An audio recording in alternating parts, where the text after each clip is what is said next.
Hey everybody, we're here, and we've been talking for a minute, and this is all just too good. So, welcome to episode 10 of the Fake Untitled podcast. I got me, I got Steve, and I got Craig. So let's just keep rolling. Welcome. So we were talking about it wasn't Ocasio, it was what now again? Occasional cortex. She's an occasional cortex because the noises have to come out her mouth. You know what? I still think my favorite moment of AOC was when she was like astounded by a fucking garbage disposal. Dude, that one blew me away. It sounded like the previous owner left a glass down in there because it was fucked up as a disposal. Oh my god! Well, she probably did it herself.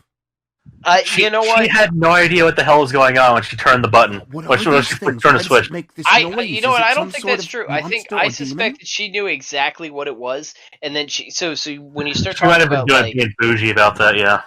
I think that she was just like reaching out to her base and being like, "Oh, good! Look at what all these rich people have, and it's a fucking garbage disposal." Right? That was like my second or third apartment. We had garbage disposal. Yeah, I'm sorry, but I've the only place I've been in that didn't have a garbage disposal was nowhere. I was in a fucking dorm, and we had a garbage disposal in the sink. So fair, nobody I've ever known has ever had a place where they've been where they didn't have a garbage disposal. Well, to be fair, the place I live was built in 1930 and doesn't have a garbage disposal. So. When you start talking about the older areas of the country, it is not entirely common. Let me give you an idea of how for anything in New York City. Let me give you an idea about how plain Jane this is. Alright, I've been to places where running water is not necessarily a guaranteed thing, and they had fucking garbage disposals. You say that. Well, meanwhile, I don't have a garbage disposal. Let me rephrase that. I have bought a garbage disposal. I have not installed the garbage disposal. Well, what the fuck's wrong with you? Yeah, move into the 20th century, man. Jeez. I mean, I'm just a little bit too broke to buy one, and also, I mean, I don't generate a whole bunch of trash, so it kind of doesn't... Well, so to work this backwards, where we got to AOC was talking about age of consent from a cartography joke.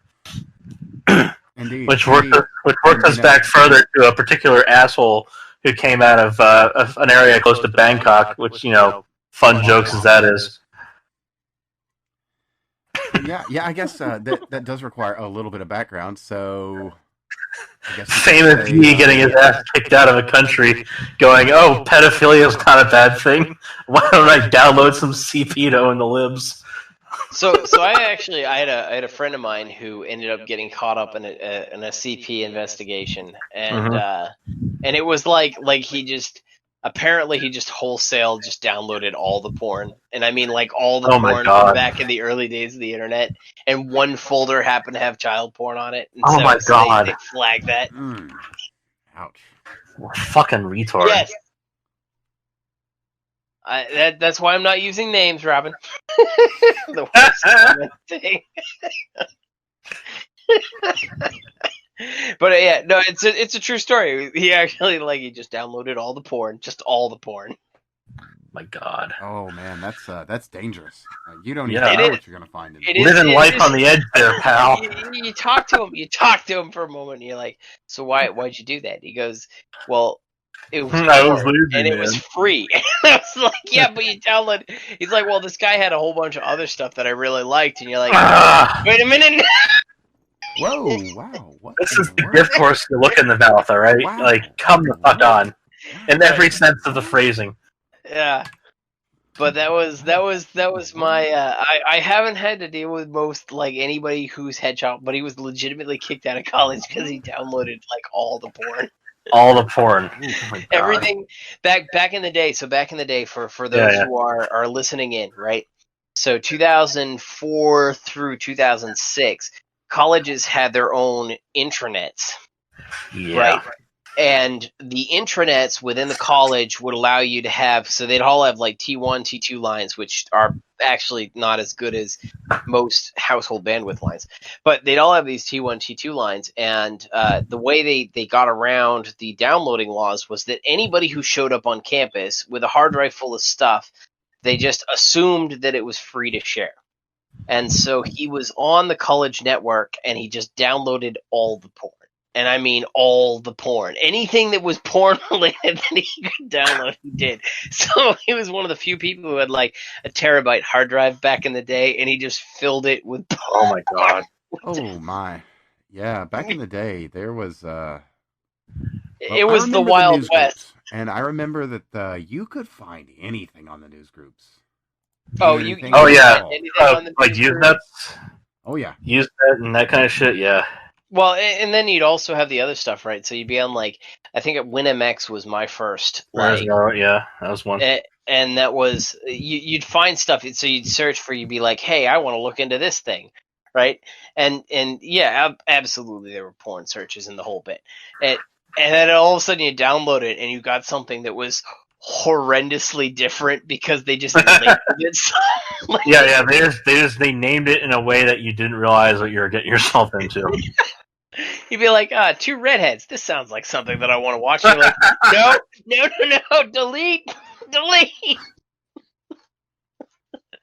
Oh, the internet was fun back in the old Wild West. Yeah, the funny one is you find something that's named like a fucking recent movie that came out, and you're just like, all right. Oh yeah. I'm ready to watch myself some bootleg. Nope. Well, there might be a bootleg involved. Oh, there might be a bootleg involved. Yeah. But God, it'll be going in a different direction, or a couple directions, if you like. Back when all the best files had all the best viruses. Folks, we have the best viruses. Huge viruses. The best. They were viruses you've never seen. I remember I wiped my hard drive, right? I got the Windows installation all set, and I was ready to rock and roll. And I just went through the torrent thing and got everything that I wanted for software, and then I turned around and ran all of the malware bytes that I could. Oh my god. And I cleaned every fucking file.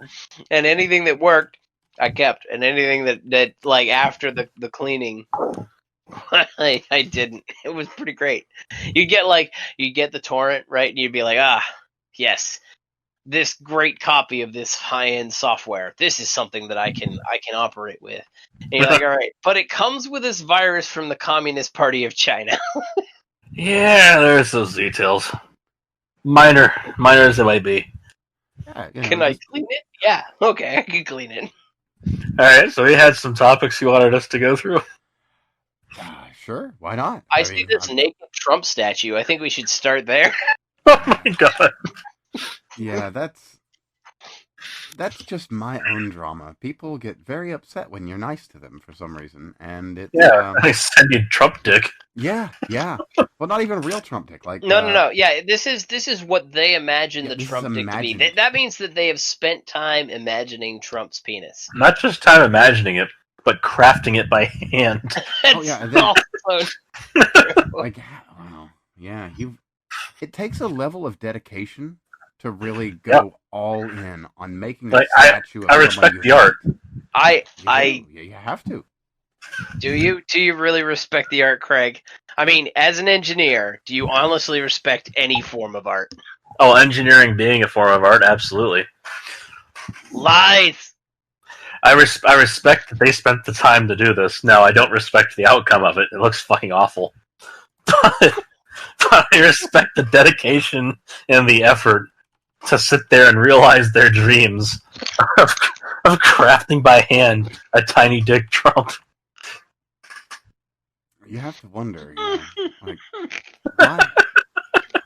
For it to consume you. It looks like they supersized everything about him except for the dick. That, or he's around a whole bunch of munchkins. Well, I believe this is, if I remember correctly, this statue was unveiled in Europe, and it's cold there. So I think there's an excuse. Well, there you go. Either that, or that's just the European if standard. We're being honest, I would say that these people are just really applying the classic Roman theorem. I guess they're just saying Donald Trump is not a barbarian; is actually he's a gladiator. An astute thinking man, with his thinking man's penis. Yeah, some barbaric monster, from the wilds of Africa or somewhere like that. This is the modern disproportionate David. Oh, man. Boy, folks are something else. But yes, actually, I do have stuff. Let me link it directly to you. You're gonna like this. It's Oh God. Are climate scientists being too cautious when linking extreme weather change to climate change? Well, since weather and climate aren't the same thing, I'd say yeah, probably. Yeah, right. A little too cautious with their bullshit. Well, Isn't that how statistics works? You just don't turn around and say, "Hey, yeah, this really weird, crazy, off the wall thing." That's the This problem. is on Fizzorg? Why? Exactly. But better still is just the opener. Let me just read you the opening sentence. In this year of extreme weather events, from devastating West Coast wildfires. Arson, not wildfire.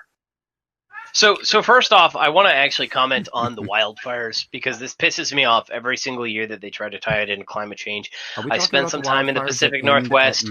I was a big fan of. What's that? Are we talking about the same wildfires that stop at the Mexico and Canada border? Yeah, well, they yeah.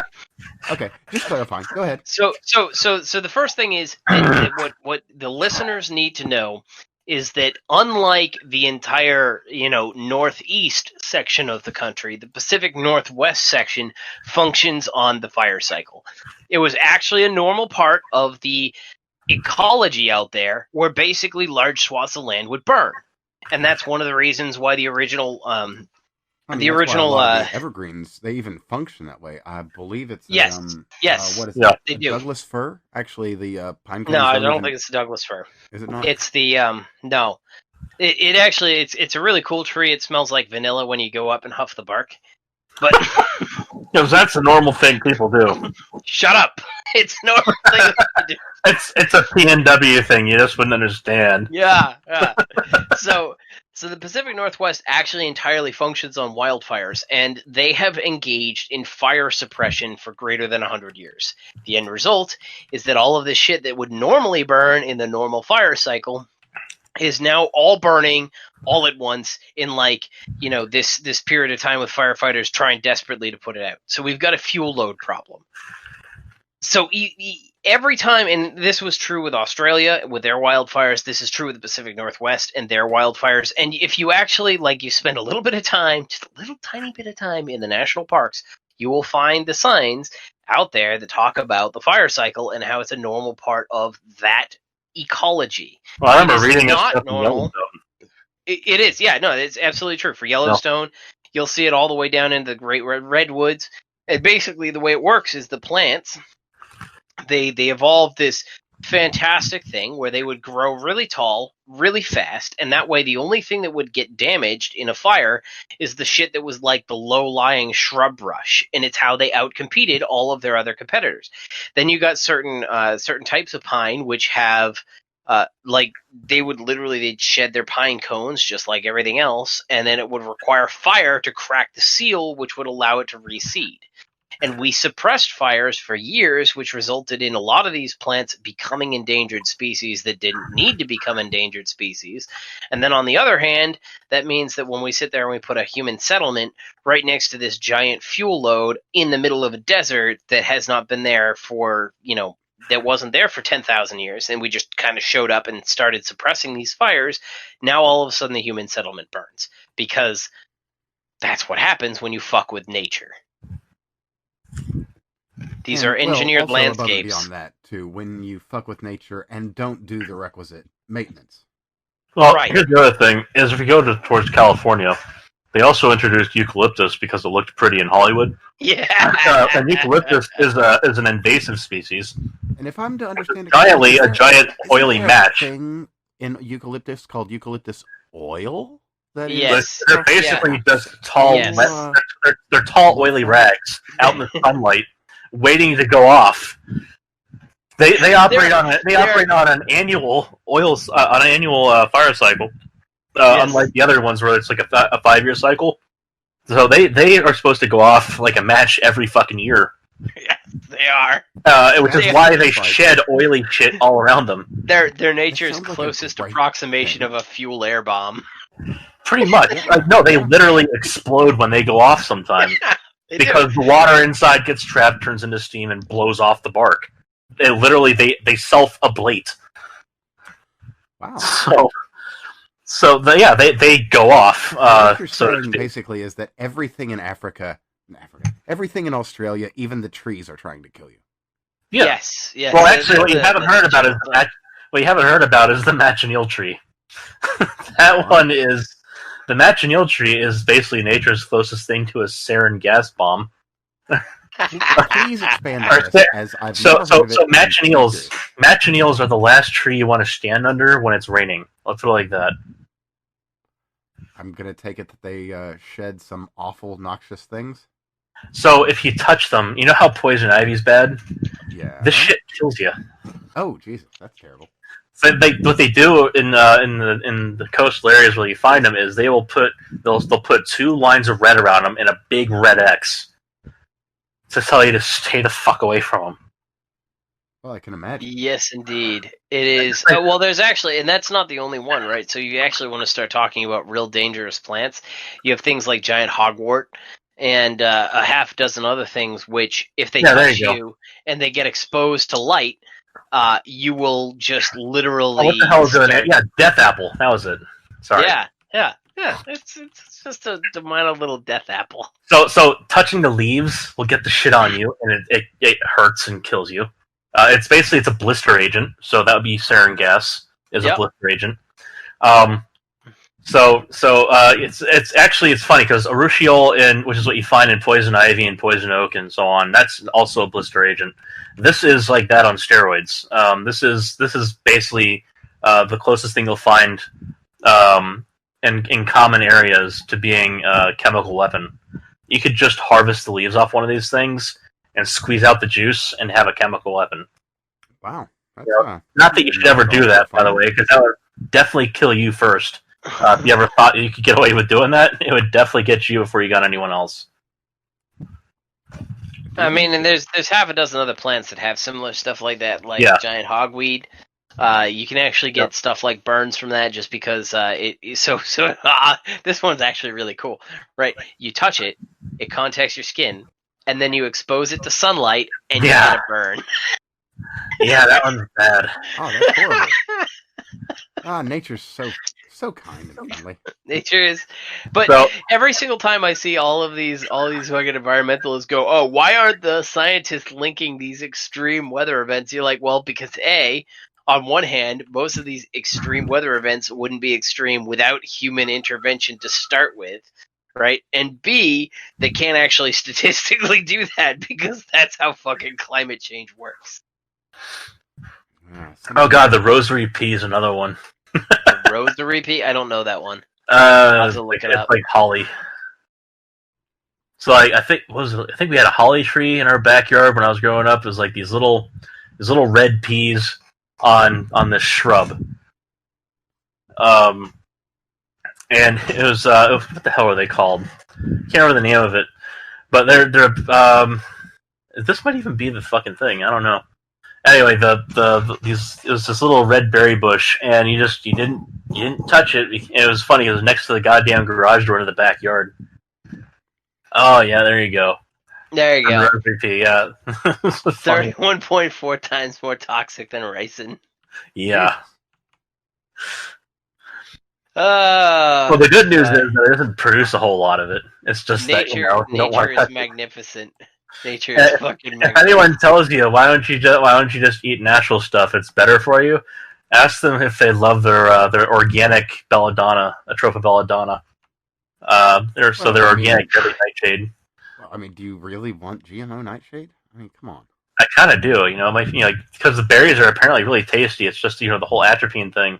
You know what I was thinking about today? Of all of the things that I would really like. So I live in a land of a lot of lakes. So we got Lake George and we got I can't remember, some sort of thing that's the barrier between the hippies and us. Up here in Newmore. My people have been defiled. Well, what is it? What's it called? Lake Perkus? Lake Champlain. It's the barrier. It's the barrier between Vermont and Bernie Sanders land and the rest of the United States. So it's not called Lake Hygiene?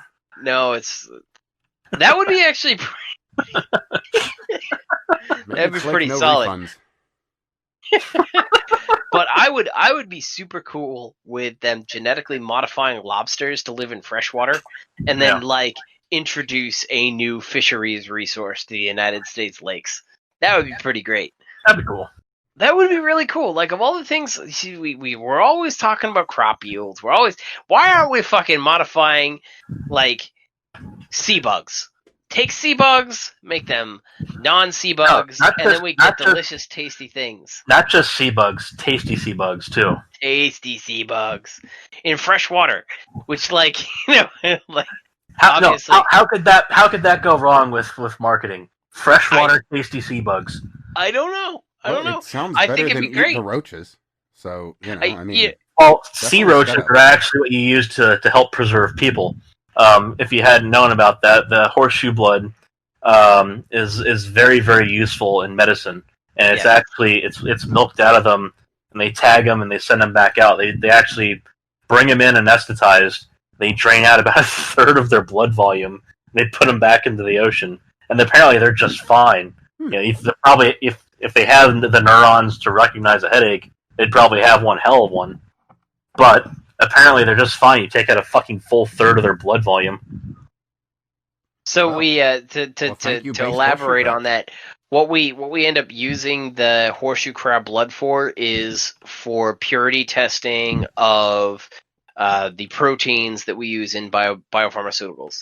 So what ends up happening is the horseshoe crab blood they're like alligators. Their immune system is fucking amazing. Yeah. And if you are producing a medicine and you test the protein that you've thought you've produced and that you thought you've purified against horseshoe crab blood, it will either like immediately decimate the protein or have no effect.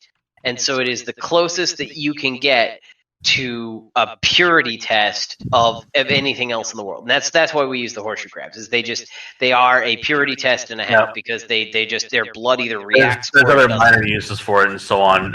So like pharmaceutical applications for some rare genetic disorders and so on. And also some clotting disorders you can work with them on. But for the most use cases, are going to fall into the pharmaceuticals. Yep. For testing purposes. And it's purity testing. That's the primary usage. Yeah. Well, that's legitimately interesting. It actually, it really is. From Fizzorg, and I think we've already gotten over it. Oh yeah, there's really not a lot here. It's just what else are you gonna throw at us to piss us off in this? I mean, come on, they're right up there with Scientific American and half a dozen other publications deciding that it's the purpose of science to sit there and tell you where you should fucking politically vote. It's the purpose of science to back Biden. Yeah, get the fuck out.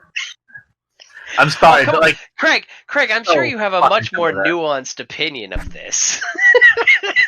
All right. You want my nuanced opinion? How about this one? It hasn't been their position to do this shit for, hundreds of years.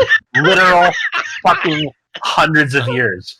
And now they're going to pull this shit after they get these dumb motherfuckers into the editorial positions? Oh. Get out. They should all be fired and replaced. They should all be fired. One of them should be left.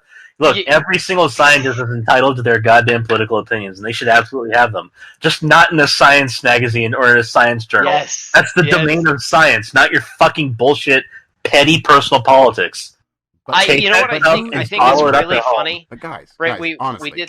Who's going to wave the baskets underwater? Someone has to weave those underwater baskets. Yeah, they can do that, not in the goddamn science journal. I think the funny thing called underwater basket weaving.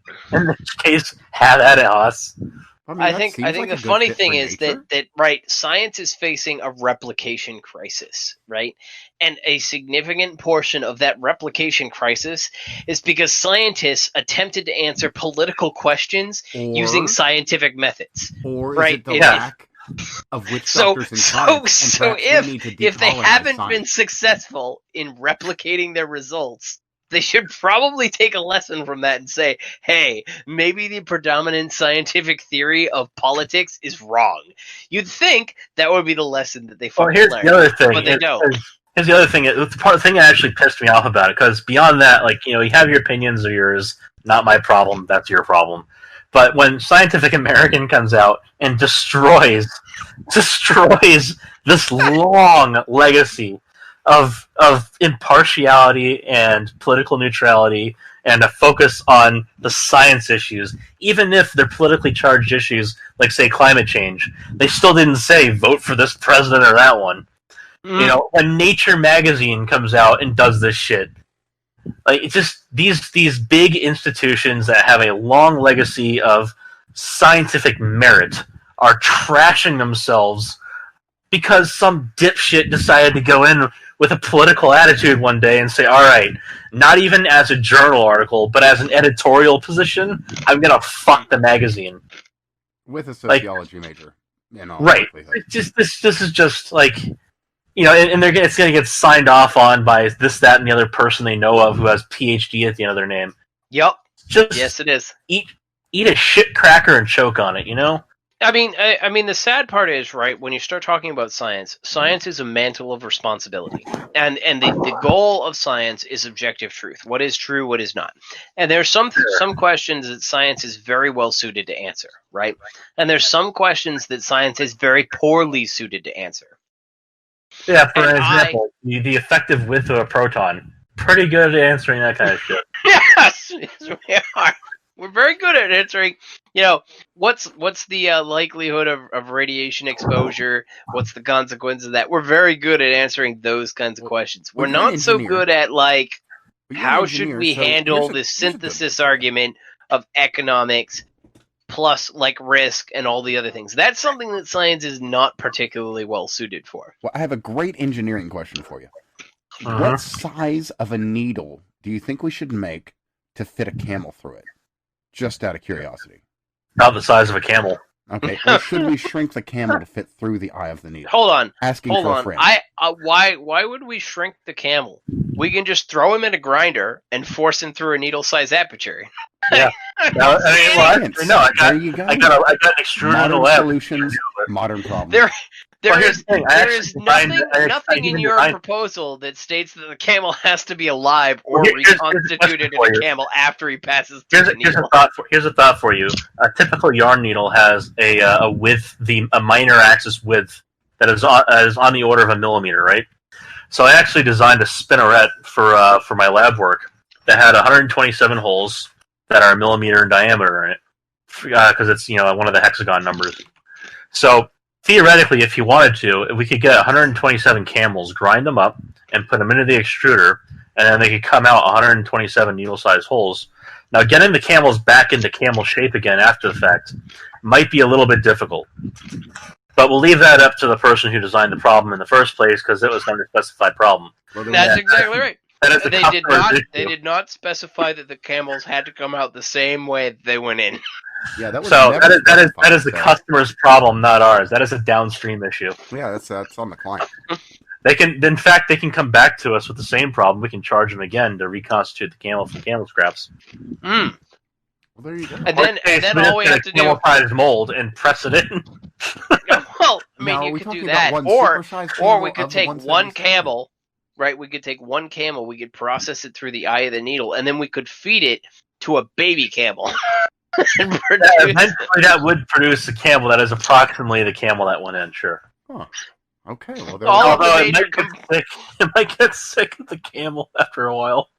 All of the major components would be camel-related. You know, the camel consuming camel, getting sick of camel and regurgitating camel, that came from a camel that was shaped approximately like a camel.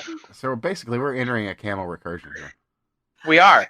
Well, it's fractal, which is great, because then we have multiple camels involved. Oh, humps on humps on humps on humps. As many camels, as many levels as you'd wish to go. As long as you don't specify that we have to reconstitute the same camel, we can fit as many camels as you want through the eye of a fucking needle. Whatever size needle you want. That was never mentioned in the client request, so I think we're good. The speed at which it happens might actually become a little bit of an issue the smaller the needle gets. But that's okay. If you're willing to wait around a long time, if you're willing to wait around a long time, we could definitely get you any size needle you want.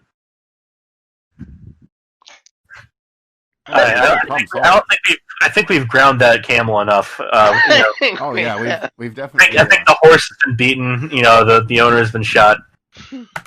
Well, I've got another article for you. And Oh you boy! probably have shit. seen this one actually. It's on Japan. Fukushima. They're releasing some of the Fukushima waters, and I was actually curious to get you guys' thoughts on that. Treated water into sea. Okay, I mean, that's fine. Why? It pretty much should. It should be Dilution is the radiation solution to and- pollution. Or they could just let it evaporate. Either way is fine. It doesn't matter. Opposition from local fishermen who've probably been poisoned by the runoff in the first place, whatever there was of it. Not a whole lot actually did get out. No, there really wasn't.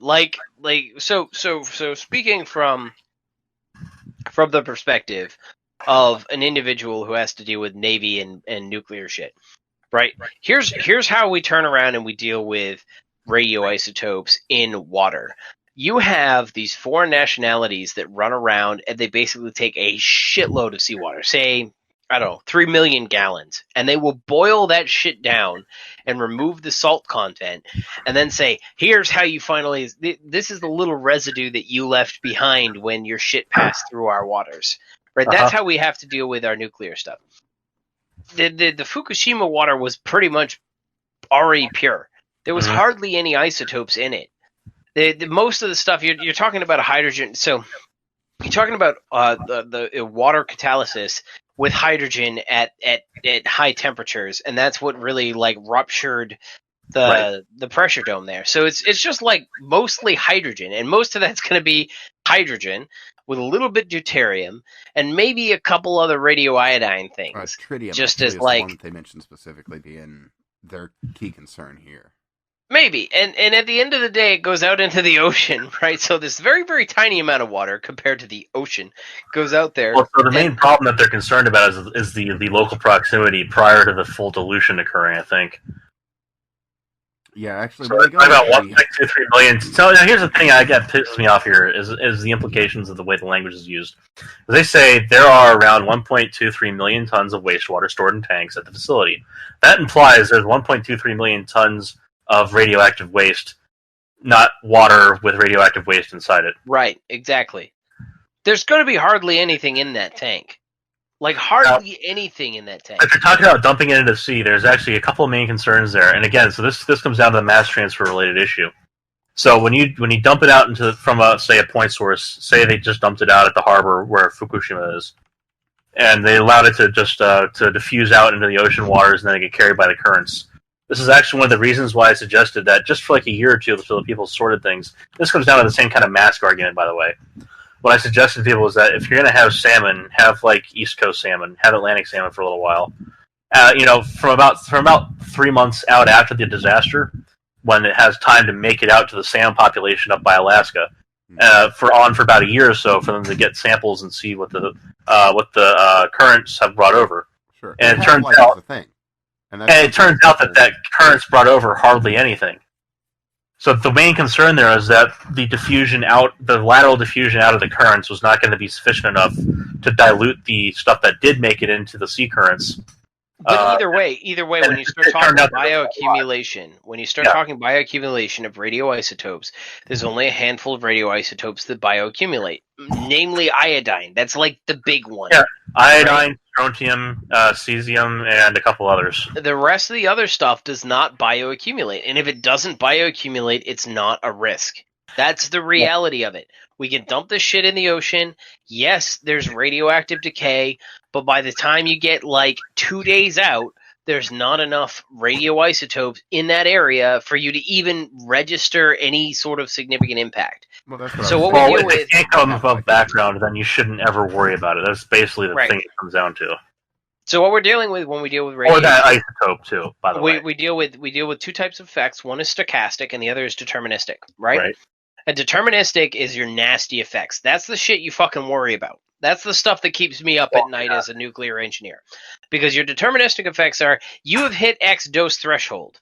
Right. The consequence of hitting X dose threshold is bad shit. You've hit one gray. Your day is your day. You no longer have sunshine in your sunshine units. Right. You're outside of the scope of normal operations. Then you have your stochastic effects. And we basically, stochastic effects in the nuclear industry, we basically assume that our stochastic effects are so stochastic effects are determined. They're dependent on the dose that you receive. They are assumed to be a linear no threshold dose, but there's not a lot of real evidence that supports that. Essentially, that if we have 0 to our actual like noticeable effect, there's some sort of evidence there that maybe something happens. We assume something happens there, but we have no evidence that anything happens there. And realistically, when you start talking about safety, by the way, right, so you start talking about the dilution of seawater into the dilution of radioactive waste, right? And it's not even radioactive waste, radioactive water. Right, into seawater, you're going to have some sort of effect. No, this stuff is going to be tritium, it's going to be deuterium, and yes, of course, if I was to sit there and turn around and take a human and be like, I am going to isolate you, and you are only going to drink, heavy deuterated or tritiated water, that might be a problem for you. But that's not the case here. Well, here's an interesting thing, and it comes down to interesting. There's still some interesting debate, and there's a lot of ethical concerns around it. So there's the theorized limits on how much deuterated water a human could consume, but there are also experiments. The famous deuterated dog. I'm sure you had to have heard about this one. It's way back in the day, with like with the 50s or 60s. They raised a dog entirely on deuterated water, just deuterium oxide water, and the thing was just fine. Yep. It was a little bit goofy, but it's a dog. So it's not. So it wasn't an experiment where they had controls. It wasn't like a twins experiment or anything like that. It was just they decided to see what would happen if you raised a dog entirely with deuterium in its diet, nothing else. Yep. And it turned out the dog was just fine. Now, what you shouldn't take away from that is that you can go out and drink deuterium oxide. That'd be a terrible idea. That's a terrible fucking idea. For one, for starters, you're not supposed to drink laboratory chemicals. just to let you know that out the hand there. For the most part, if we're talking about something that you're taking in from your environment, if your concern is radiation, it's not a big deal.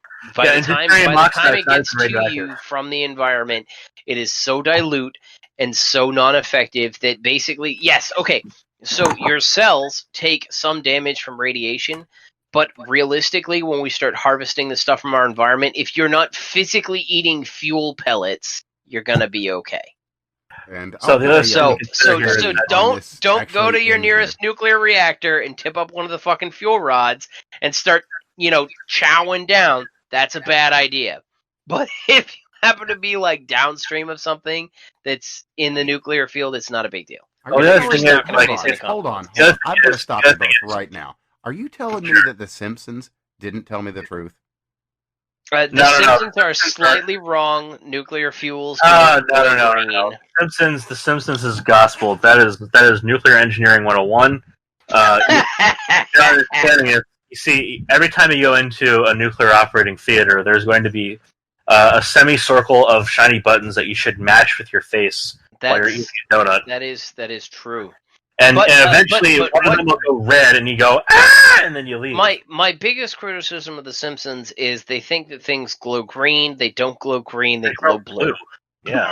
You're getting synchrotron radiation. You're not getting you get, what the hell is that called? Where the particles traveling faster than the speed of light in the medium, and that. I believe it's Kalashnikov. Thank you. That's close. That's not what it is, but that's close. Yeah, you're a little bit off in your Russian names, but you'll eventually get there. Kalashnikov radiation is what happens when you don't feed your people enough. or you feed your people socialism. That's what I mean. You don't feed them enough. Either of which is bad for the human body. We've found extensive studies and all that. But in general, like when I see stuff like this, I see people release radiation, and everybody raises all of these concerns, and it basically comes down to the same shit that we deal with when we're dealing with biohazards or whatever else. It's an invisible threat. We don't know the consequences, and environmental groups will hype up the fact that we don't know the consequences as if like that means The consequences are just like we just haven't spent enough time looking at them. In reality, the consequences are so low they're not detectable. That's what we mean when we say we don't know the consequences. Well, with radiation and so on, it's so heavily regulated that there's no way. That's the main thing is you can't quantify them because they're so close to background. Right. Which is what they mean when they say they can't see them.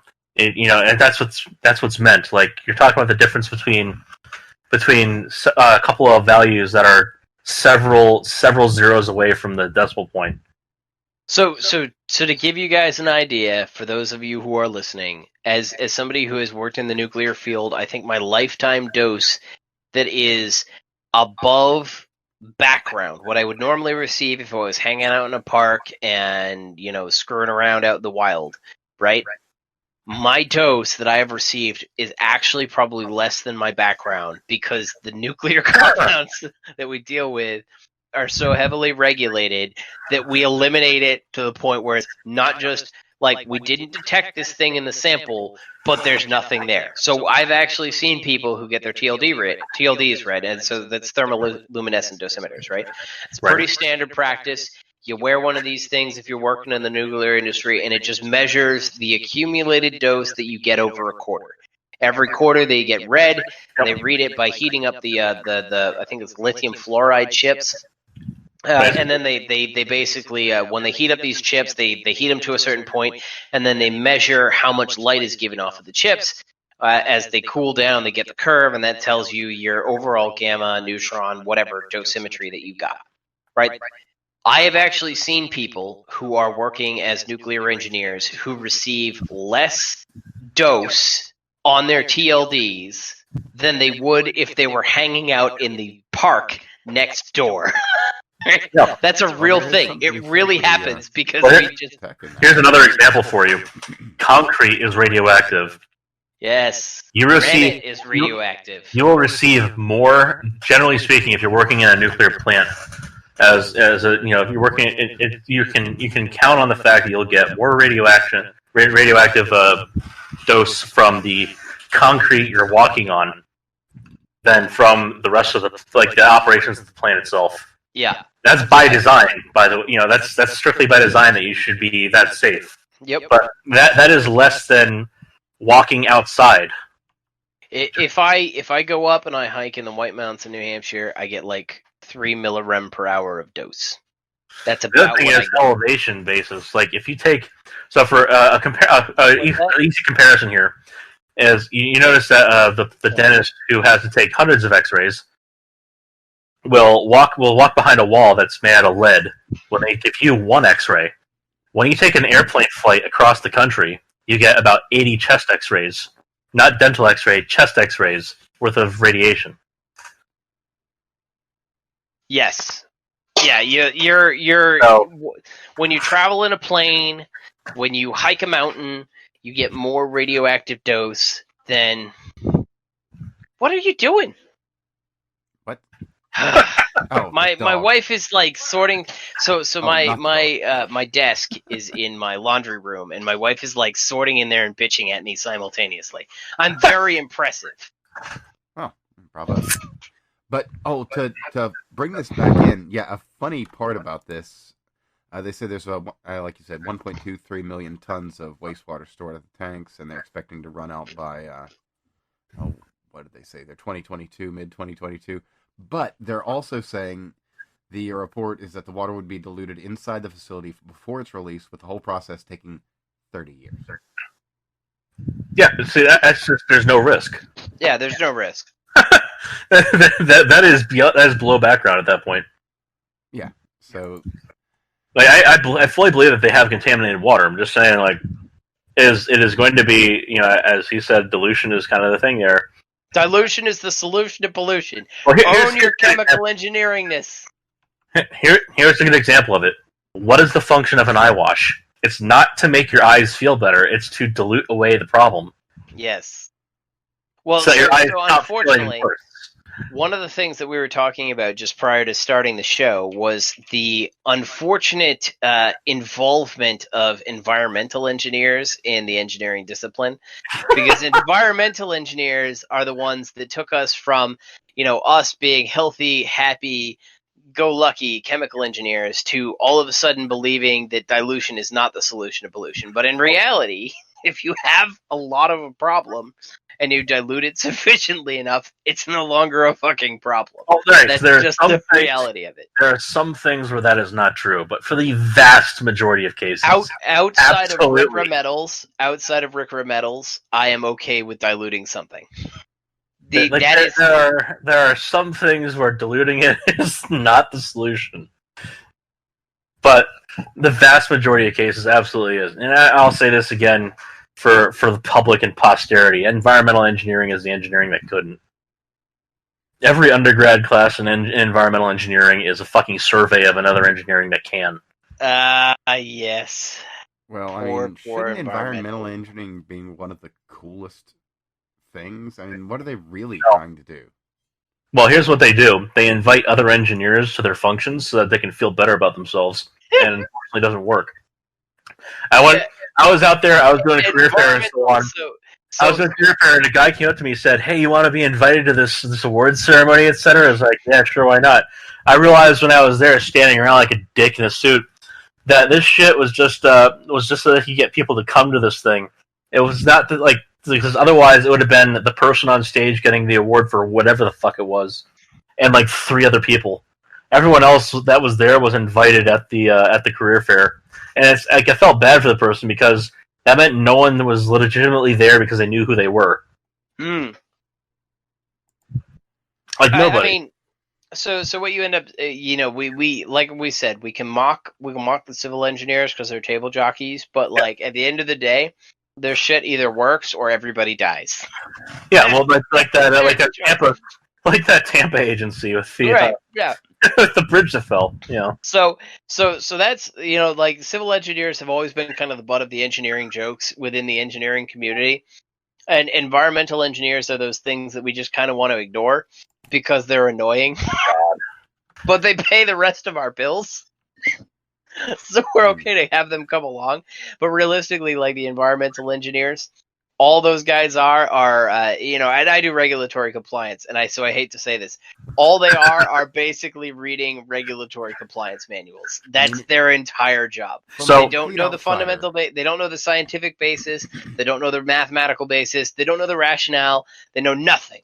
They know nothing but the government that be said blah, and therefore they regurgitate. So basically, blah. what you're telling me is they're a lawyer's bitch. They're lawyers without the prestige. They are a lawyer's bitch, is what they are. Yeah, if I'm to understand this, I mean, these are basically the people that just say, "Yeah, your soil's good," or "Yeah, your soil's bad."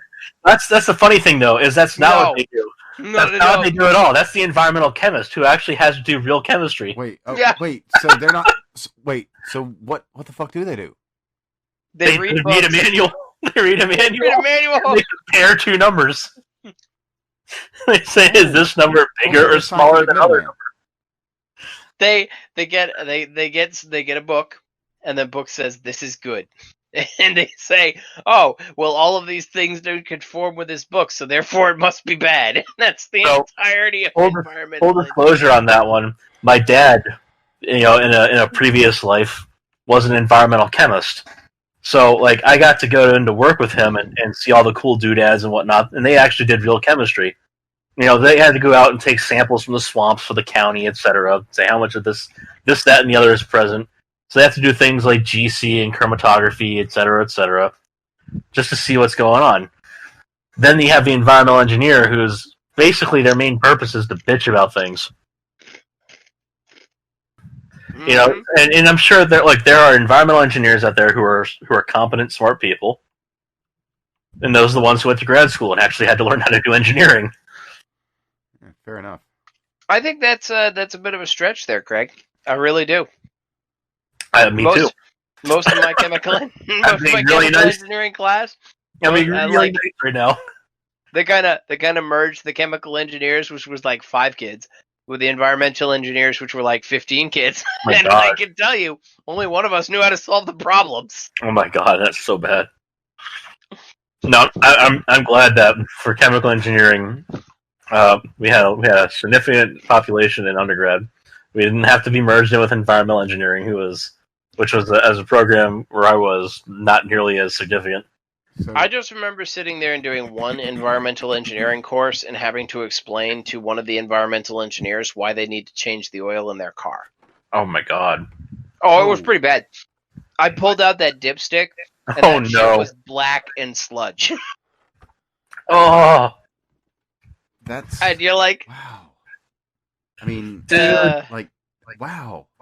When your oil has chunks in it, no. yeah. I mean, Like, you're maybe like, they were trying to she's like, save the environment by not using as much oil, but she's then you're gonna need a turning whole around, nother and the engine. girl's sitting there, and she's talking to me, and she's like, oh, well, we're talking about the vehicles that we have, and I have like a similar make and model car as her.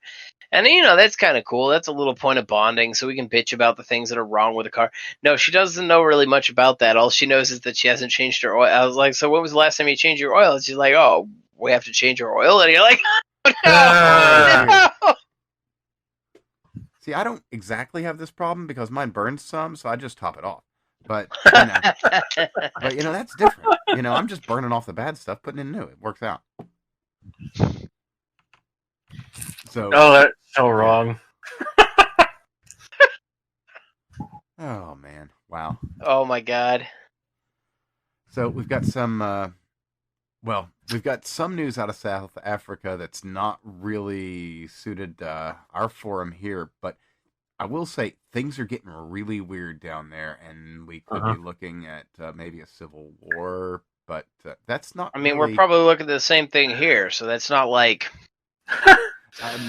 No, that's a very big and very heavy topic involving. That is indeed the Boers and civilization, percentages of populations and statistics that make people uncomfortable to talk about, and we might have to have an episode on it. But that's not. Well, as I remember it, so Uh, South Africa's major problem is right now that they're poor, right? They kicked all the white people out, and that resulted in all of the farmers getting kicked out. And then they tried to take everybody's land, and it just ended up in a giant shit show. no, so kind of like what was the other example? Wait. Huh? Huh? There's another example, right? Zimbabwe. Yeah, the fucking the place that had the currency explosion. I all I know is that South Africa, from what I've read, they've decided to kick all the Boers out, and that's been a significant problem because all the Boers are the only people who are producing food for the nation. Yeah. And so they decided that they were going to pursue some sort of racial justice by redistributing the land. The only problem is they handed all the land to people who don't know how to fucking farm. And the end result is that they had no food, and so it's been a shit show. And now the rest of the planet has to bail them out. Yeah, okay. Yeah. And that's the last I checked. checked. More to it than that, and to properly get into it, it would really take quite some while, and I'm not really adequately prepared for that discussion. Yeah. But that's actually only one facet of something. And happily, I'd say that everybody should chip in to save them. But it can't be just here's food. It should be like, here's food, and we have 2 conditions on it. Don't fucking do this again, and now you gotta do something for us. See, I don't know. I actually believe that ultimately, when we start talking about these people who push for these socialist ideals or these justice number things, one, socialist. Right, at the end of the day, all of these people who are pushing for this weird shit, rather than just property rights and trading hands and enforcing that everybody has the ability to kind of grow themselves and their business, right? As soon as you're outside of that norm, like, I think that you should turn around and face the consequences of your actions. And if that means that you are dealing with starvation for your entire population, well, You should have thought about that before you sat there and kicked out all your fucking farmers. Like, I don't think this is something that we should help them out with. I think that we should. I think it's pretty straightforward. We told you this was going to happen, and so now you're eating shit because. Well, here's what I think about that though. I think it's pretty straightforward. You have them show up and publicly declare for the whole world that they were wrong, and then they can have food. Yeah, Malima's not going to be doing that. And then and if they don't want to do that, then they can go back to their shitty farm and try to grow it with happy songs. I guess if your argument is that you will show up and offer them food under the condition that they announce publicly that everything that they did was a fucking mistake, then maybe I can get behind that. Yeah, right. Like maybe, but then again, I see things like what we see in this country, where we have, California, which is a giant fucking abortion of a mistake. Well, and yet they keep on going, they keep on trucking, and all those people are leaving California and they're going to places like Texas or Arizona and carrying all of those California voting policies with them. Well, so what I'm saying is the people who are I don't think they learned their lesson. The people who come to you and they need to ask for handouts. What you should have them do is not only say that they were wrong, but to thoroughly explain why, to your satisfaction and in their own fucking words, why they were wrong. Or and have them tell you I'm okay with either or. And then have them tell you why they were wrong and what they would do differently. What is better than what they did? Because if they don't have any clue about what is better, then they better fucking learn. So what you're saying basically is these people need to write a 3-page essay on why they should be allowed in the state. Yeah, there you go. Yeah. Which I'd be okay with. To do a TLDR on that, we really, really, really need to bring back civics classes. Let's just make it extremely absurd and just write a 3-page essay for your fucking meal. I'd be okay with that idea, except for the fact that I lived in New Hampshire for a while. Mm-hmm. And what is specifically southern New Hampshire, and what you end up seeing in southern New Hampshire is that Massachusetts has screwed the pooch on policy, and all of their motherfuckers go into New Hampshire because it's you have no sales tax, no income tax, you have none of these taxes, none of these social programs, none of this shit that Massachusetts has, and what do you know? It's fucking cheaper to live there. It's much you can take the same income you have, or even a reduction in income and still afford a better lifestyle for yourself and your family.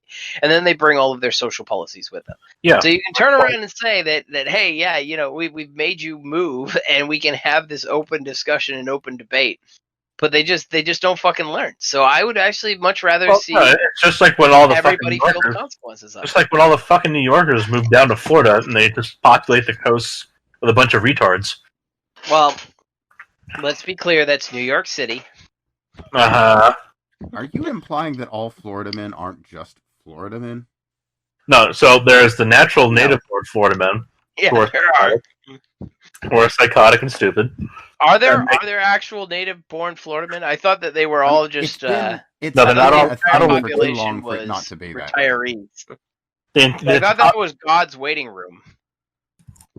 It's pretty close. Why not both? It's God's waiting room, but you have to have orderlies. Okay, so, got it. You have the guy in bath salts show up. You have the guy in bath salts show up and say, "All right, who's first?"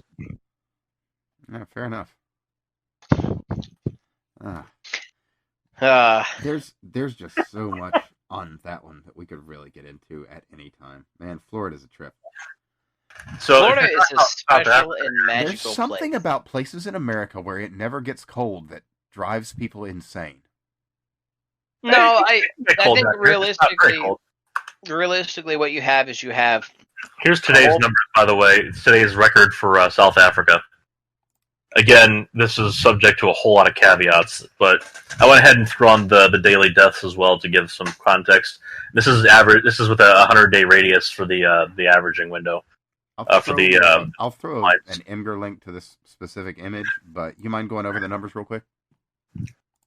All right. Well, let me pull this thing up here so I can zoom around on myself. Let's see. Daily total cases. looks like it's peaking out around about 715,000 ish. Close to that. Recovers was pretty close. The total active cases for today is on the order of 55,000. The total deaths as of today is on the order of 18,000, 19,000.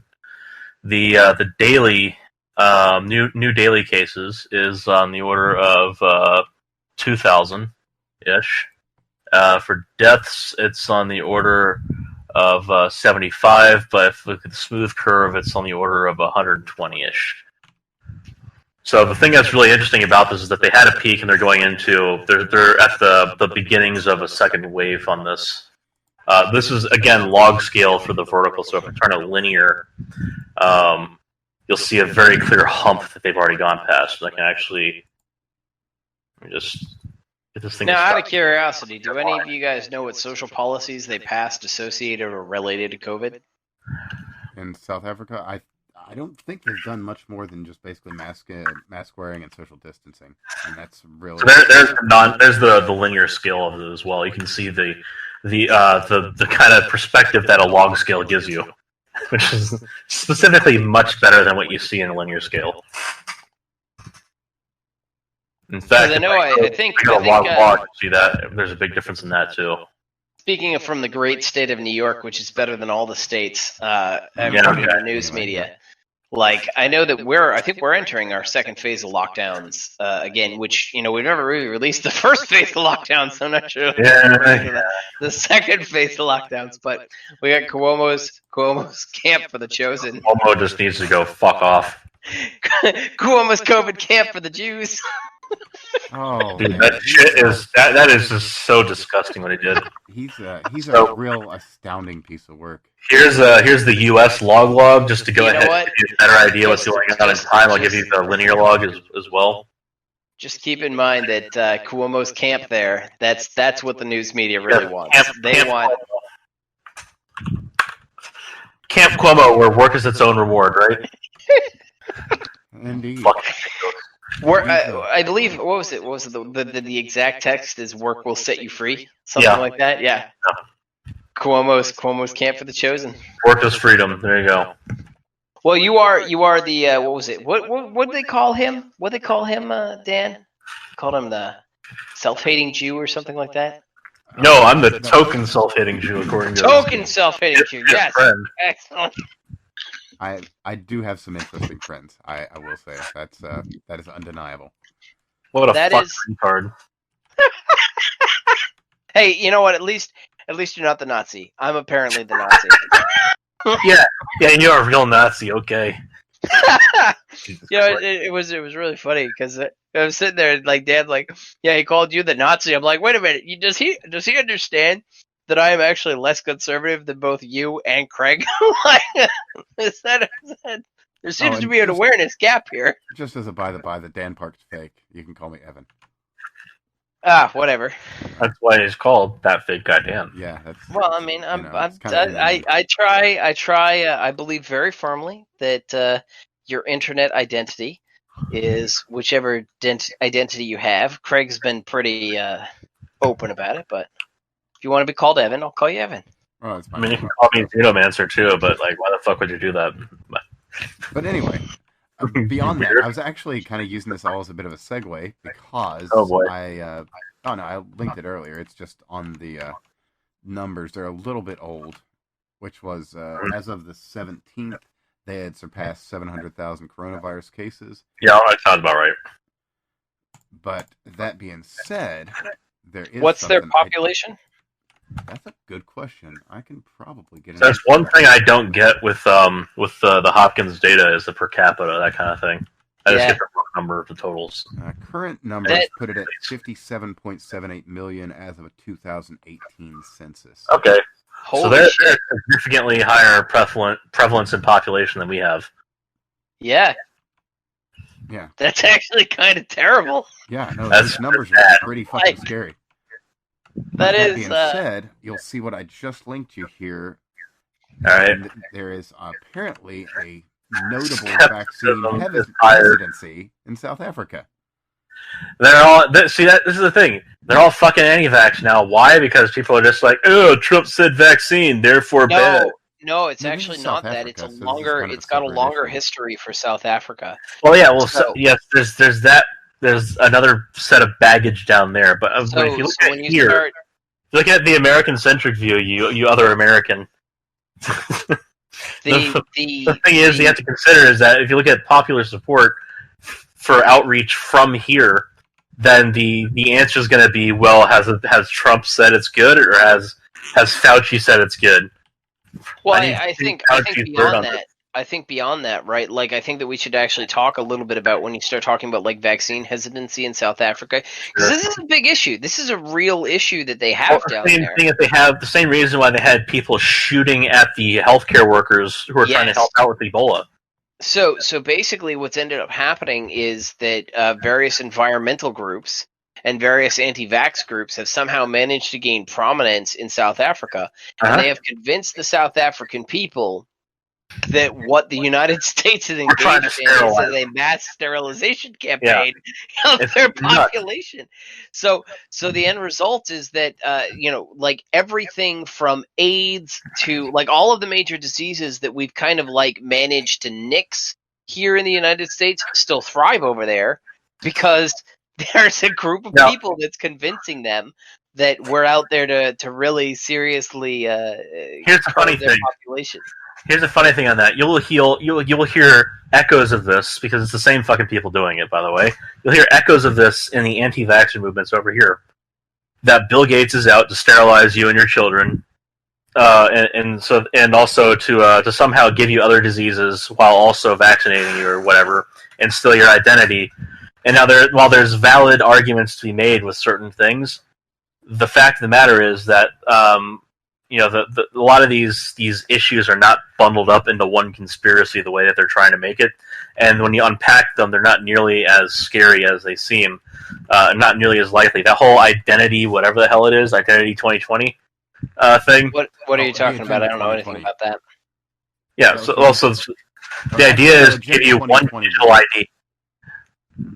The idea is to give you one digital ID. Think of it like microchipping yourself. That's what it boils down to. Eventually, when you get through all the fluff, it boils down to that you need to have one digital certificate, which means a number assigned to you. That somehow ties all your other data together, so that you can verify yourself online as who you are. Now, the downside of that is that you lose your anonymity, which is a huge problem. A huge problem. Isn't that what Candace Owens was pushing for with her original program there? I mean, social autopsy. That was fun. Yeah. Oh, God, I felt so bad for her when she realized exactly what she was pushing for. She was like, oh, God. Oh, God. Like, I had people asking me whether I thought that she was, like, legit or whatnot, and I'm like, I don't see any reason why she wouldn't be legit, but I could totally understand, like, coming from the if you were in that camp where you're told that bullying is a major problem and you want to do something about it, like, I can understand being there and being like, hey, yeah, we should sit there and do something that sits there and pulls all your accounts together, and so you face social accountability. And then all of a sudden you go, oh my God, what have I done? Yeah, her realization moment was so spectacular. I never thought that. I can imagine it was really quite something.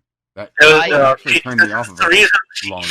So she wasn't like lunatic liberal, but she used to be a lot more liberal, and then that was actually kind of the start of her spiral down the rabbit hole to where she is now, where she is so thoroughly disgusted with Democrats, that she has gone full hard-bore Republican. I mean, she used to just be like, Republican. She's more than either Craig or I or anybody else on this show is. Like, she is. So I'm not like hardcore Republican either. Just like I'm not like I think parties should sit there and earn your vote every fucking time. Yep. I have no party loyalty whatsoever. Yep. I might lean more right on, say, economic issues, but I'm fairly libertarian in my social issues. Like I'll be pretty center of the road in that area. Aside, just be accountable for your shit, and whatever the hell you do it off my property. That's basically the limits of what I want.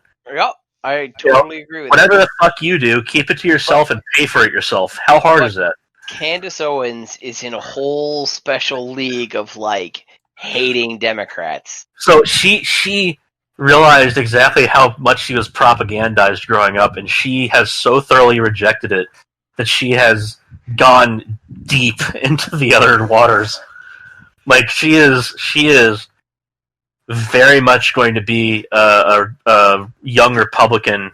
You know, this new wing of Republicanism that's come out.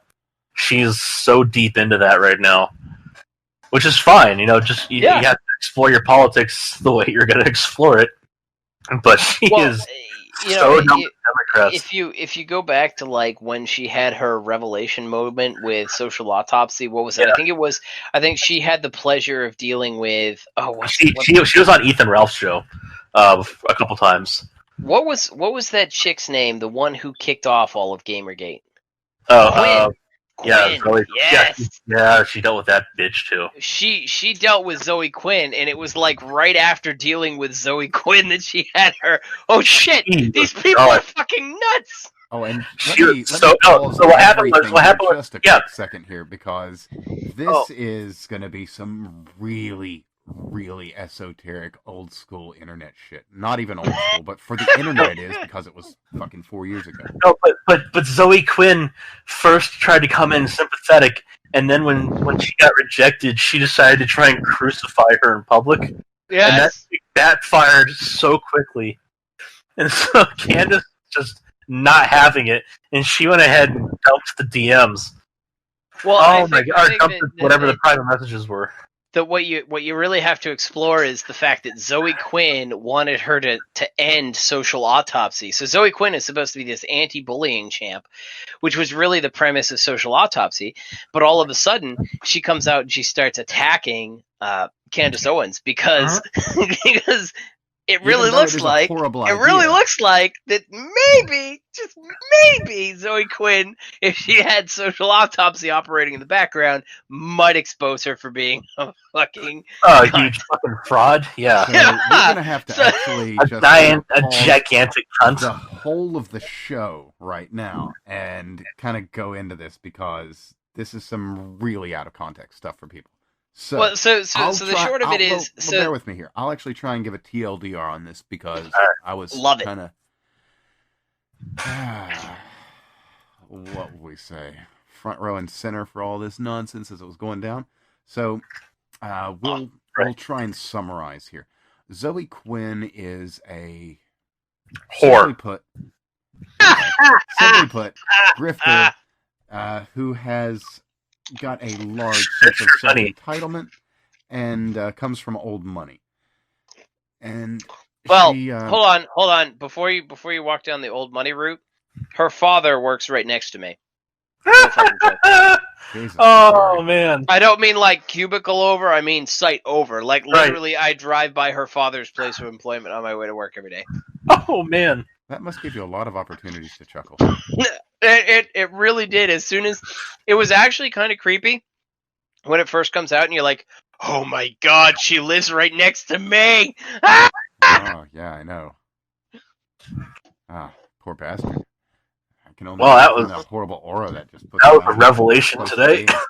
Yeah, I'm not even joking. Listen, don't jack yourself. It like I literally so when I was a sweet innocent young child one day, right?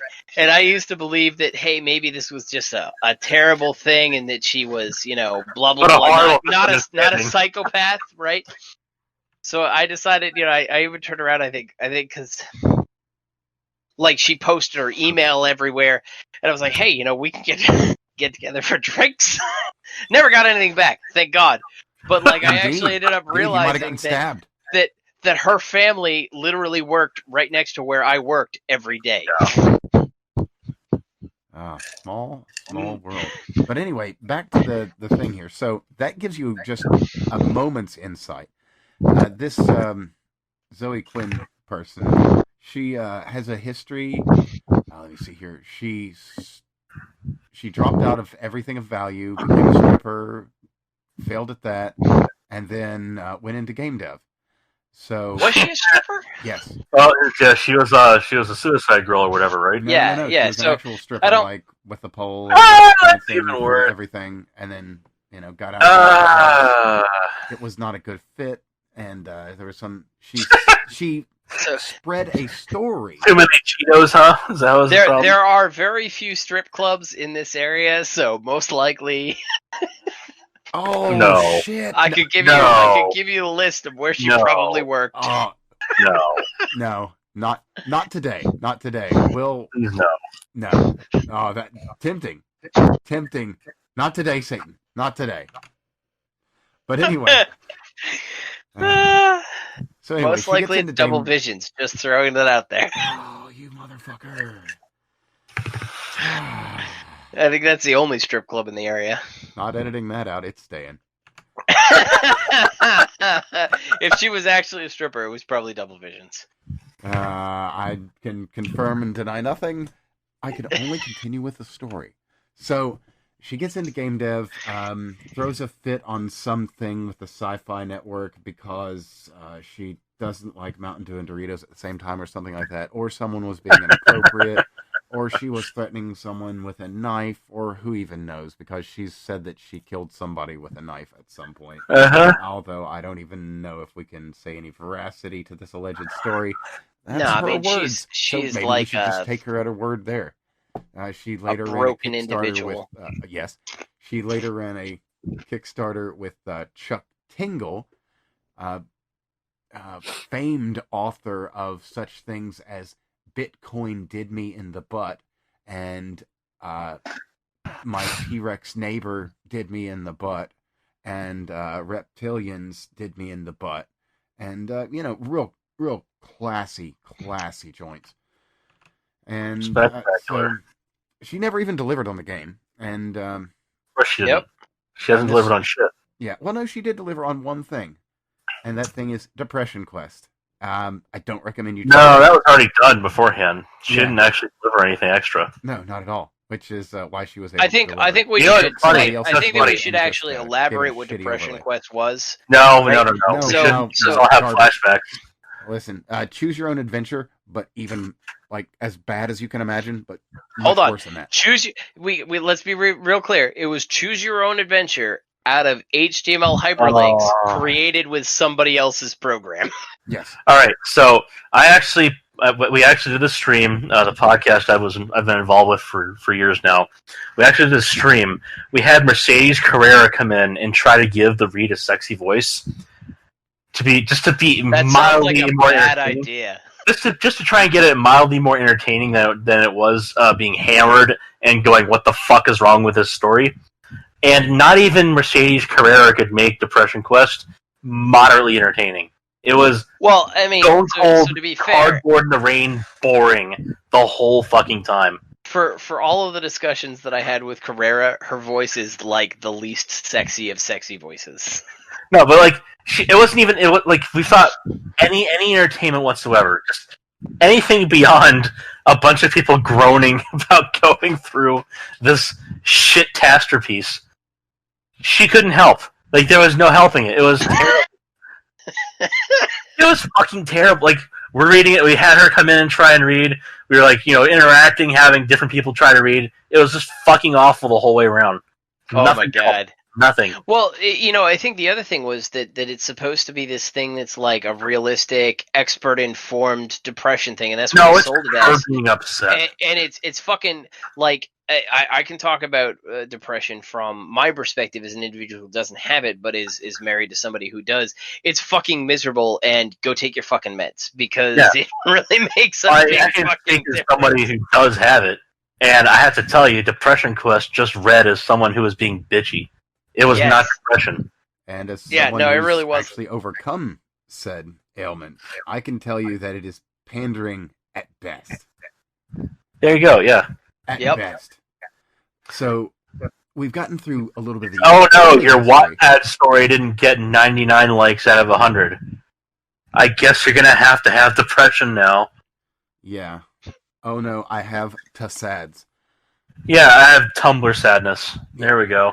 So you've got a little bit of background on this person. So she gets into a relationship with a guy that does. I want to say he worked as a designer for medical implements or something like that.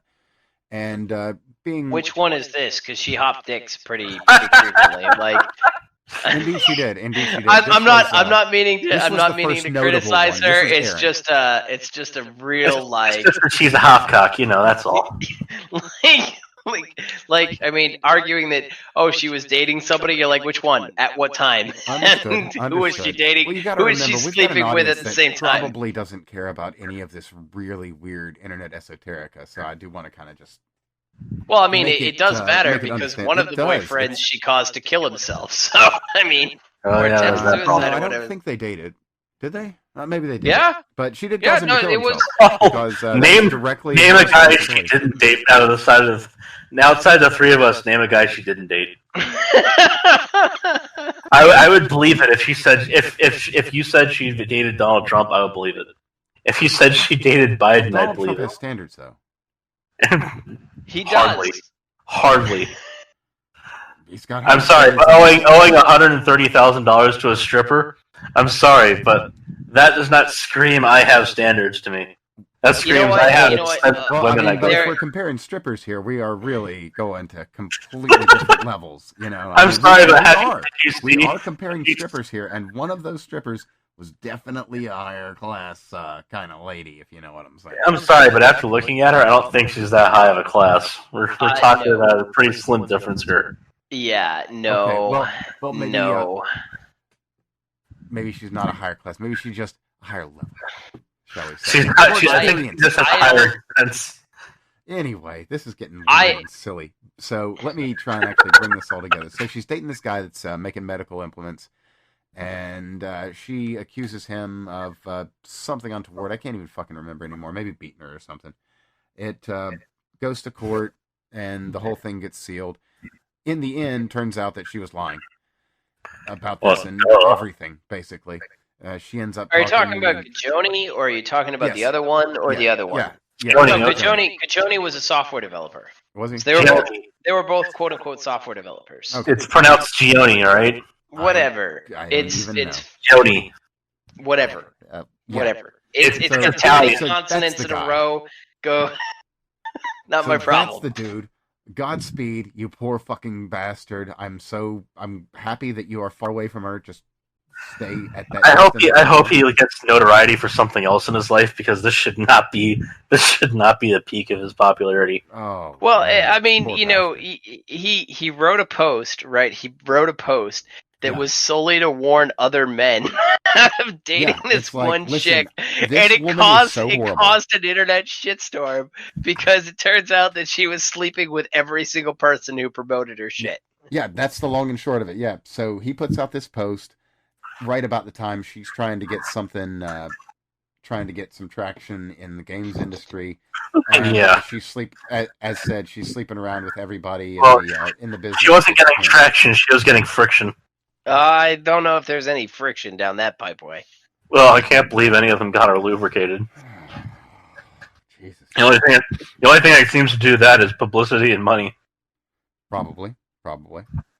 But that being said, oh my God. She hops around on the game journalist and social justice carousel, tries to build something of herself, fails because that's the only thing she's good at is failing.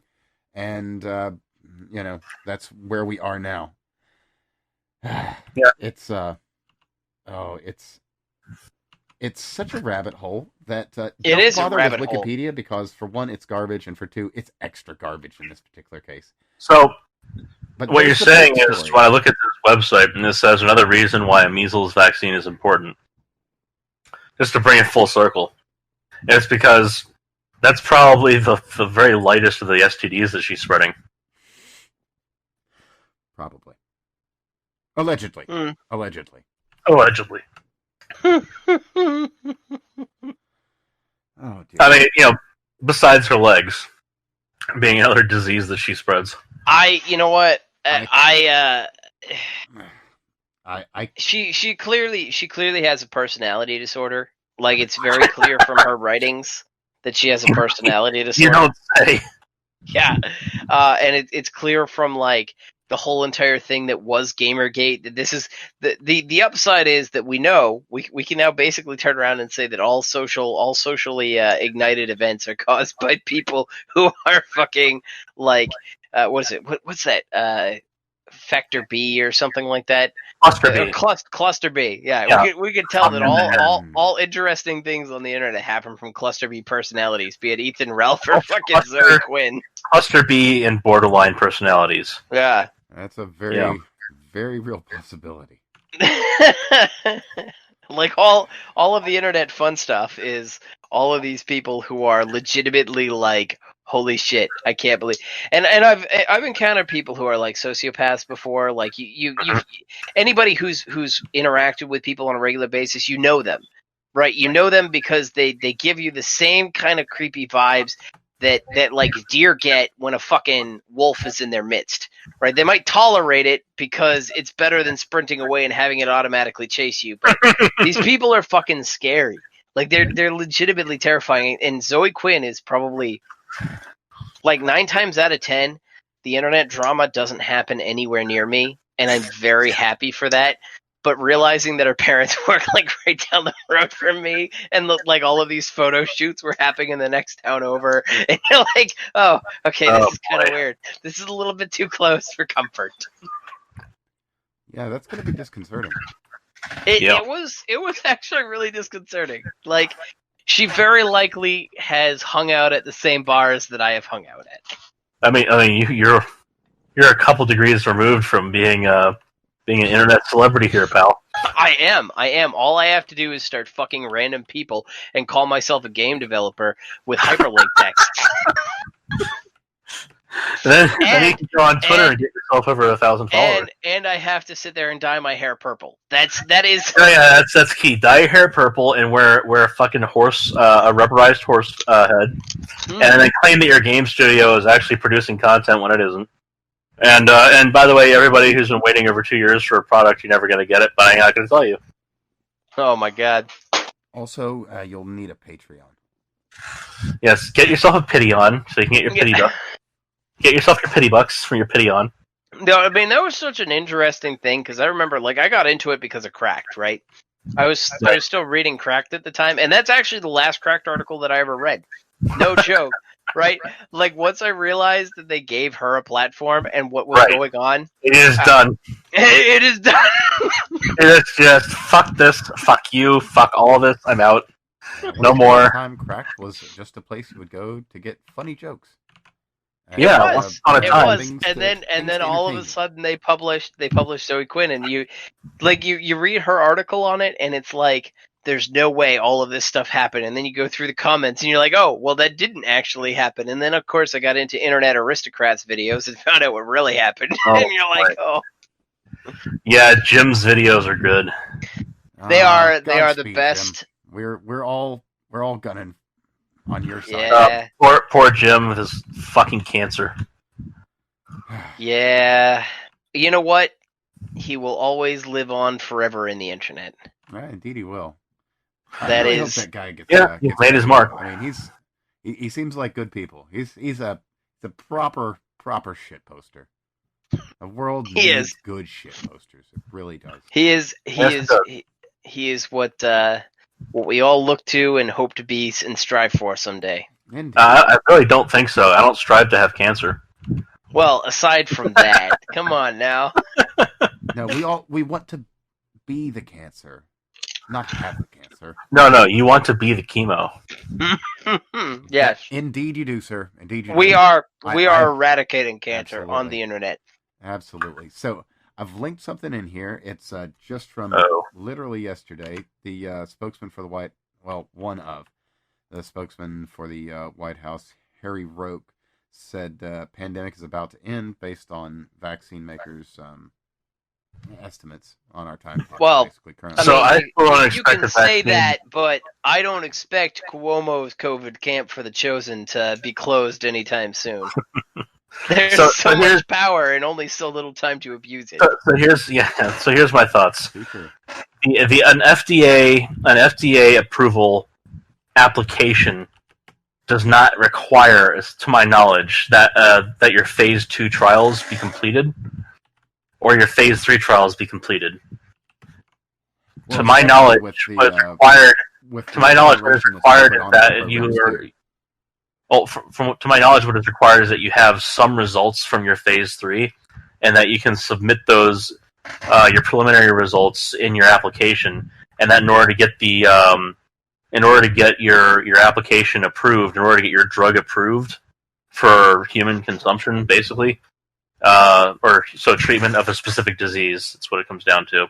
You need to have your phase 3 trial concluded and your results entered for them to approve. Yeah. Well, what this is saying basically is that what they've got is going to be their phase 1 and phase 2 trials will be gone over in preparation for the localized phase 3s.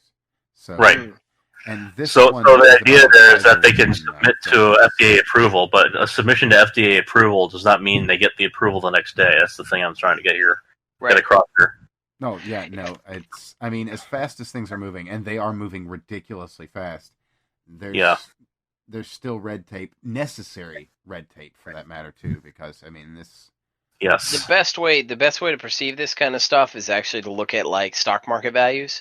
And I know this is going to sound kind of weird, but if you follow biotech stocks and you look at their news announcements that come kind of end of day, because I had a trading strategy that I was going to try to work with this, and it didn't really work out. What ends up happening is they tend to announce their phase 2 and phase 3 trials, and the stock will get this huge bump because they'll get these approvals and they'll get pre-approvals and they'll get through this whole process, but then within the next day it collapses back to its previous value. So what the reason for that is it's utterly meaningless. I would look for the purchase behavior immediately before an announcement like that, because you'll be able to see where the executives basically have the insider trading option. Yep. To dive in. And so if you see a biotech company's stocks just get dumped onto the market, that's not the time to buy. Yeah, I mean, so right now, the day before an announcement, that's going to suck. Right now, my two things that I'm holding are I'm inverse on biotech and I'm pro financials. Financials I bought back in June and then they tanked immediately afterwards, which I don't understand. I was kind of figuring that everything would have to get rebuilt after the riots, but for whatever reason, that's just every time that the riots continue, it's going to continue to create the instability. Yeah, and I think there hasn't been that time to rebuild. It basically just hasn't stopped in most of these places. And that's also on top of that, you've got a lot of flight.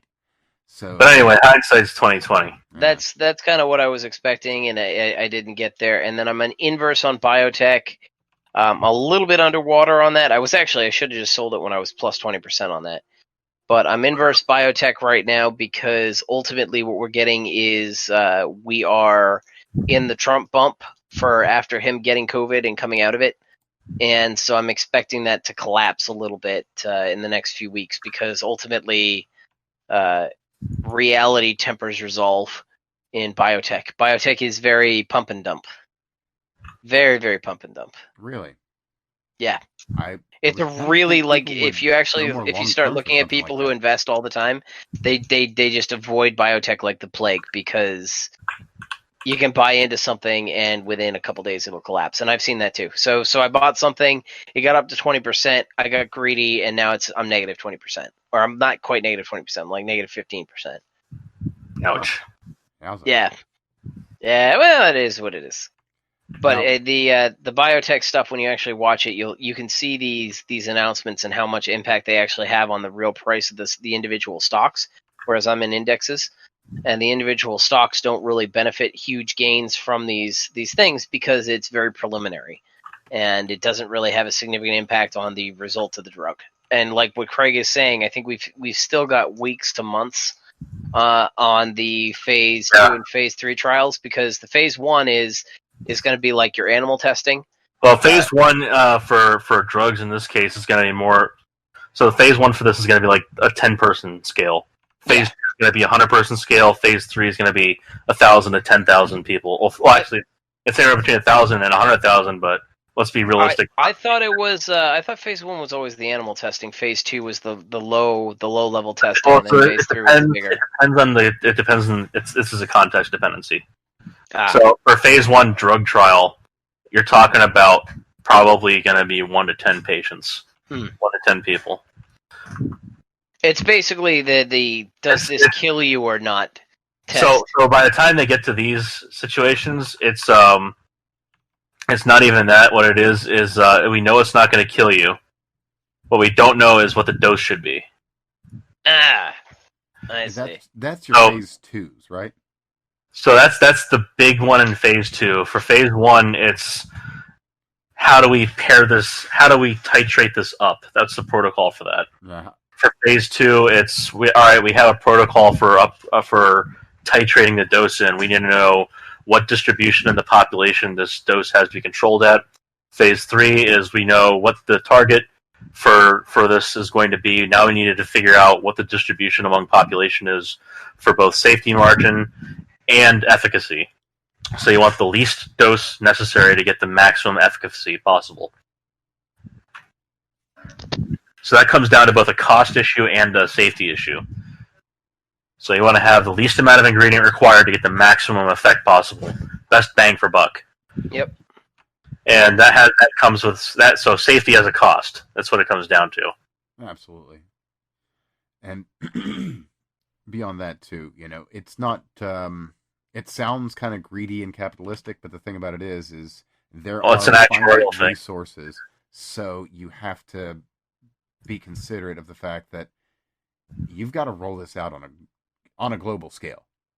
And there's more to that too, right? Like when we start talking about FDA testing, you can get drugs all the way through the phase 1 and phase 2 trials, and you can get through phase 3. But the FDA is looking for not just we can talk about what the pharmaceutical companies are looking for, but the FDA is also looking for efficacy, and they're looking for efficacy, mortality, like impacts, those kinds of things.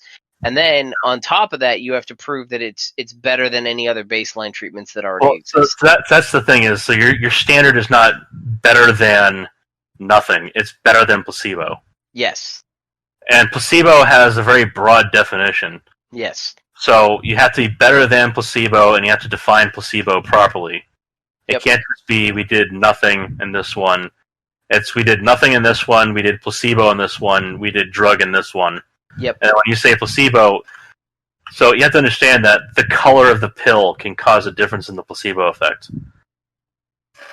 Like it's a very sensitive effect in humans. And ultimately, when we start talking about as a matter of fact, and probably worthy of a show in and of itself.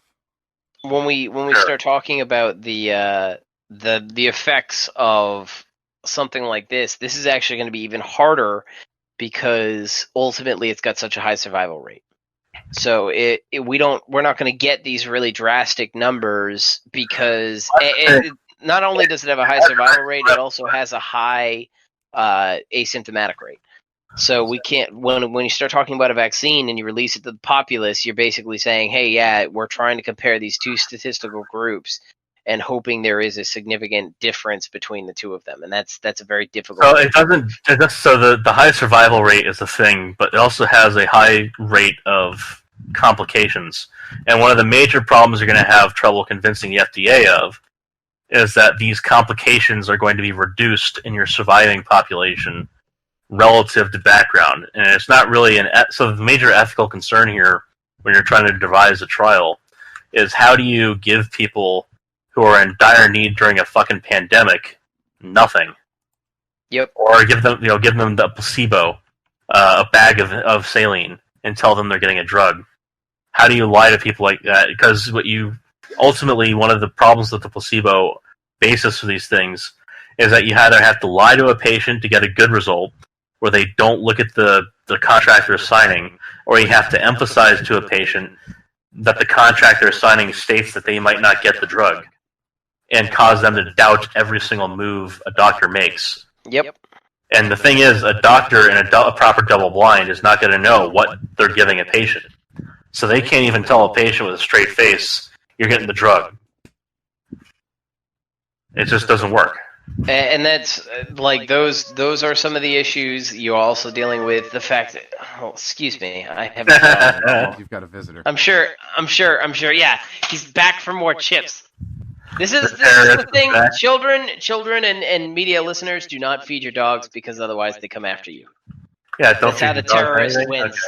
Yeah, don't feed the dog anything. Just he can survive on air as one of those solar people or whatever the fuck they are. I'm pretty sure dogs are not breatharians, but I could be mistaken. Is that? I think that's what they're called. I think Yeah, he's no, right it about really that. Holy shit, that's a fucking dumb idea. You know what? doesn't really seem I feasible to believe me. that we should promote that as much as we can, as far as we can, and then convince them to all engage simultaneously in a rigorous scientific test with no panic button. Sure. Well, it's We were just talking about ethical problems, weren't we? yeah. I think that's Ethical I'm not concerns. sure if that's exactly the right segue we want to make there. You know, maybe I could be mistaken. I threw some chips on the ground, so he'll be occupied for all of 10 minutes. See, you've given in. It's just I gonna have. get worse now. I have. It is going to be a problem. I might have to send him to bed, which is going to be weird. Now, since we're Yeah. talking about new coronavirus, now that sir is a perfect segue. Have Go you heard ahead. about the new coronavirus situation in England? And I was really their hoping it was new going to be and like an coming in-bed lockdown. thing. I heard a little bit that they're going to be expanding their lockdown, but the worst I've been hearing is Australia. Yeah. And then New York City, because Cuomo's got his COVID camp for the chosen. So Well, okay, so very excited that my governor is pursuing that. Oh yeah. Well, the level 2 they're saying is no sex at home. You know, you should really. Oh yeah. Yeah. Holy shit, really? Yeah, they did. They said they're now quantifying couples based on their relationship status and determining who and who cannot have sex with each other. Yeah. You know what? At that point, go fuck yourself. Well, There's I no don't know no if you're justification in the right for that. tier to do I so- saw that, and the original statement is something like you can't have sex in your bedroom or like in an enclosed space or something like that. So these couples, they're allowed to go fuck outside. Like, I mean, There's not even an I'm sorry at the start of that. It's just go fuck yourself. There's no I'm sorry but pleasantry to be had. Oh, there are certain things that like I'm willing to tolerate as a I'll give you a link to an semi-pacifistic independent individual, but let me article tell on you, that you here. start threatening sex, and It's not even the threat of sex. It's just like, oh, well, you know what? We're going to just tell you what you can do in your own fucking home. Get out. yes, Get the fuck out. Well, There's no, no justification. None. Not a single moment of justification for that. just Yeah. think right in order to make this statement. That means that they have police officers who are willing to go bust down fucking doors because two people are having sex inside. Like at that point, They don't think good. At that point, the next step is to start selling devices that sound like loud, passionate sex, just to fuck with your neighbor, or Well- just to have loud, passionate sex in your neighbor's yard. You never know. well, but I mean, how are you going to do I that when you think- stay I think that, 2 you meters know- apart? I remember Wait, seeing this, and I was like, "You gotta be kidding me!" Mutual masturbation. Thank you, Cuomo. Listen, he's got a Oh, that's camp so for you surreal. people. Yeah. God, that shit's not gonna go either. fucking Andolph Quomler over there. Yeah.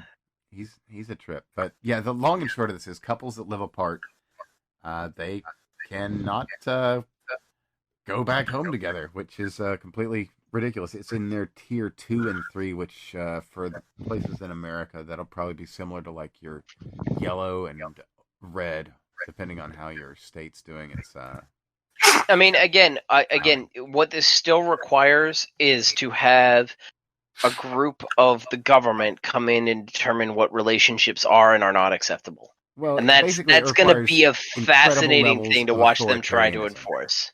It requires absolutely incredible levels of authoritarianism. It does. Yeah. I mean, No, literally in your bedroom. The state. Yep. Like, it's quite something. Yeah, I'm sorry, but just get the fuck out. Like I said, there should be no "I'm sorry, but" courtesy. It's just get the fuck out. Get the fuck out, stay out, and never come back. I'm just waiting for the fine governor that is Cuomo to start trying to order that shit in my state. That's gonna happen. And a large part of your state's gonna go, okay, sir. And of course, where do I sign up to stop the fucking? Well, the one cool thing I can say about the state is most of my state is filled with soy boys, so there's no fucking to be had. No, there is a lot of fucking. It's just with themselves. Maybe that and pegging, but anyway. I think if I remember correctly, like all of the articles about like, oh, I can't manage to find a boy who will have sex with me kind of thing tends to come out of New York City. I can believe that. That sounds very. I understand. My dildo doesn't have a personality. Only I do. I don't know about that. Yeah. Well. But Widen with Biden, all right?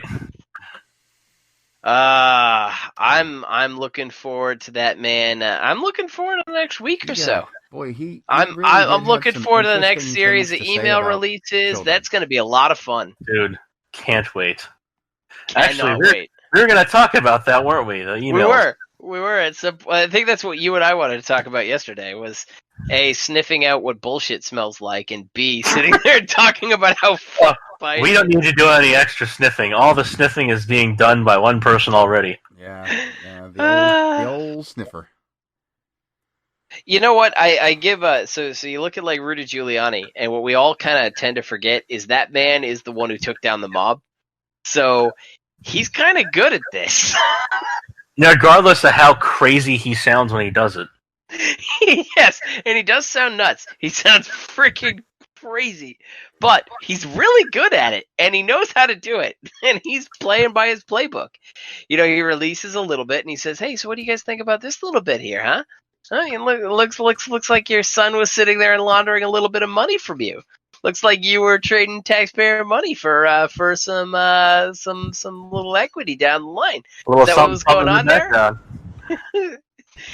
You want to confess to that now, or are we going to go to day 2? So if you're curious about how to say his name, it's Eddie Eli. It's I'm looking forward to that. You know what I think really pisses me off is that we spent 3 years chasing the Russia investigation, and that was outright nonsense from the get-go.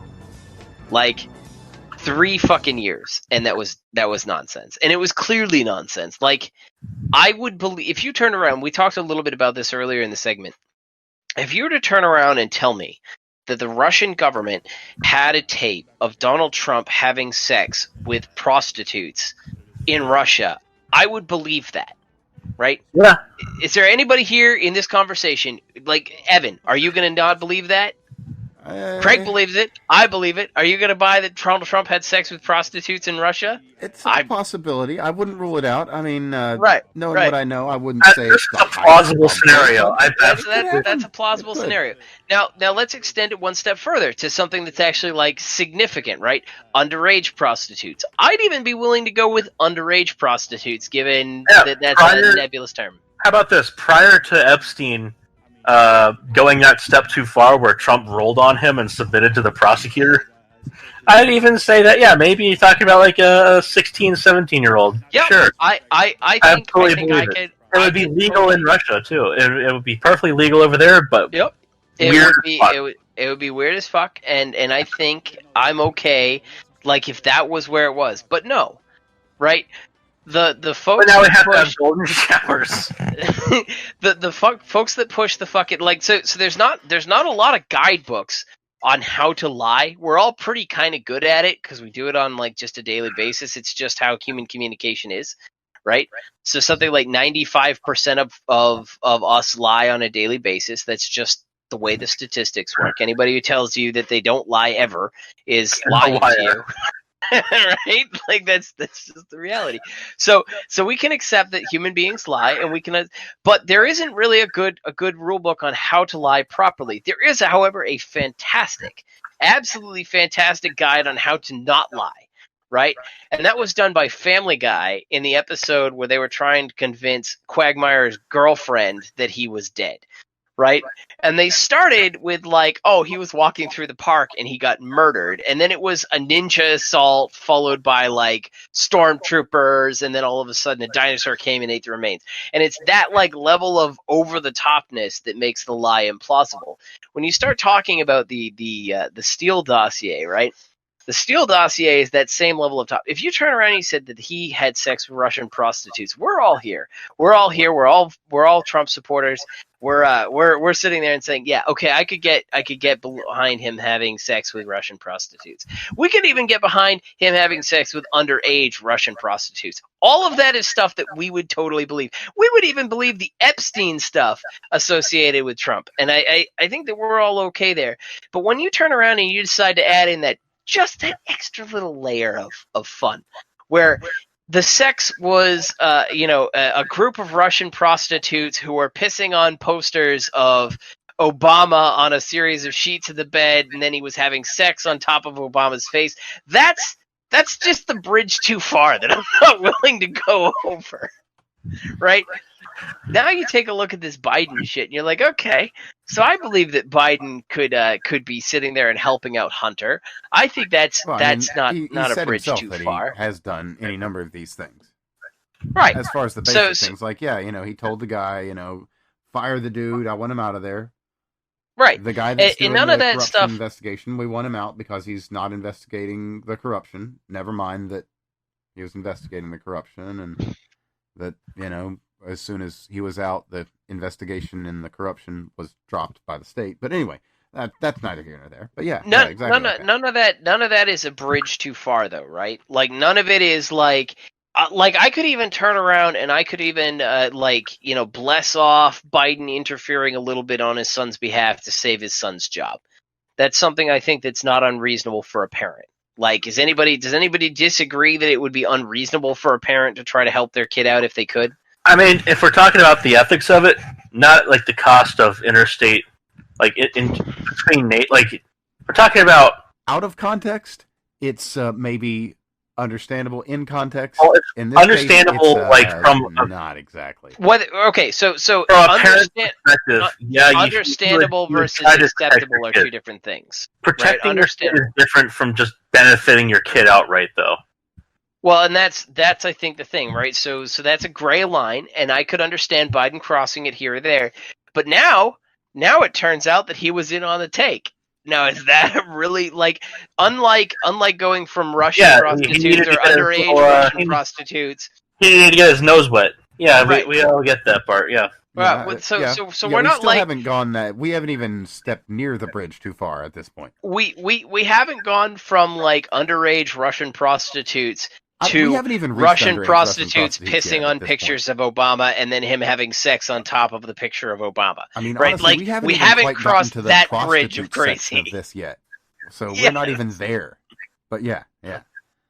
We're at the Biden we're at the Trump had sex equivalent of the Biden investigation at this point. You're like, yeah, that probably did happen. Yeah, it's like Well, there's also that minor detail where they didn't deny that the emails exist, or that the emails are the emails that they said they are.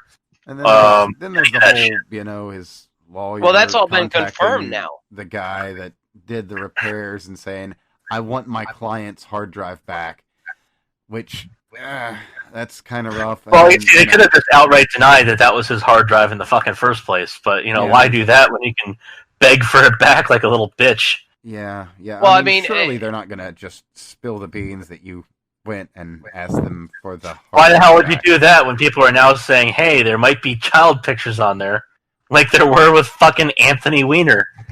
Are there? Is that something that's coming up now? We don't know. That's one of those things. So the FBI. Now that said, the FBI does have one of their top child. Yeah. They have their top pedo wrangler.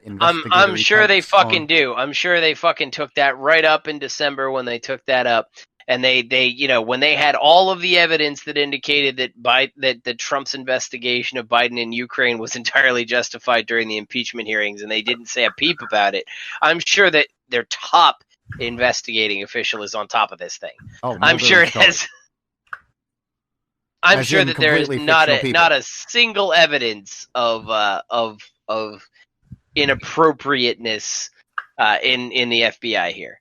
Oh, I'm sure that they're doing their job. So they got a pedo wrangler on there, and never did anything wrong. As a matter of fact, we should probably absolve Comey of his wrongdoing just because he was such a great man and in the FBI. He was a great man. Never lied, not once, even when he said he did. Never once. As a matter of fact, bless that man. Bless him. Thank you. You know what kind of pisses me off about this? And this is the one thing that I think that, my biggest criticism of Republicans is that they're fucking pussies. They never go for prosecution. This, ignoring the Biden shit, because that's just coming out now, we have enough stuff to put a whole bunch of people in jail, and they'll never end up in jail. That's right. A lot of these they won't end up with a civil fine.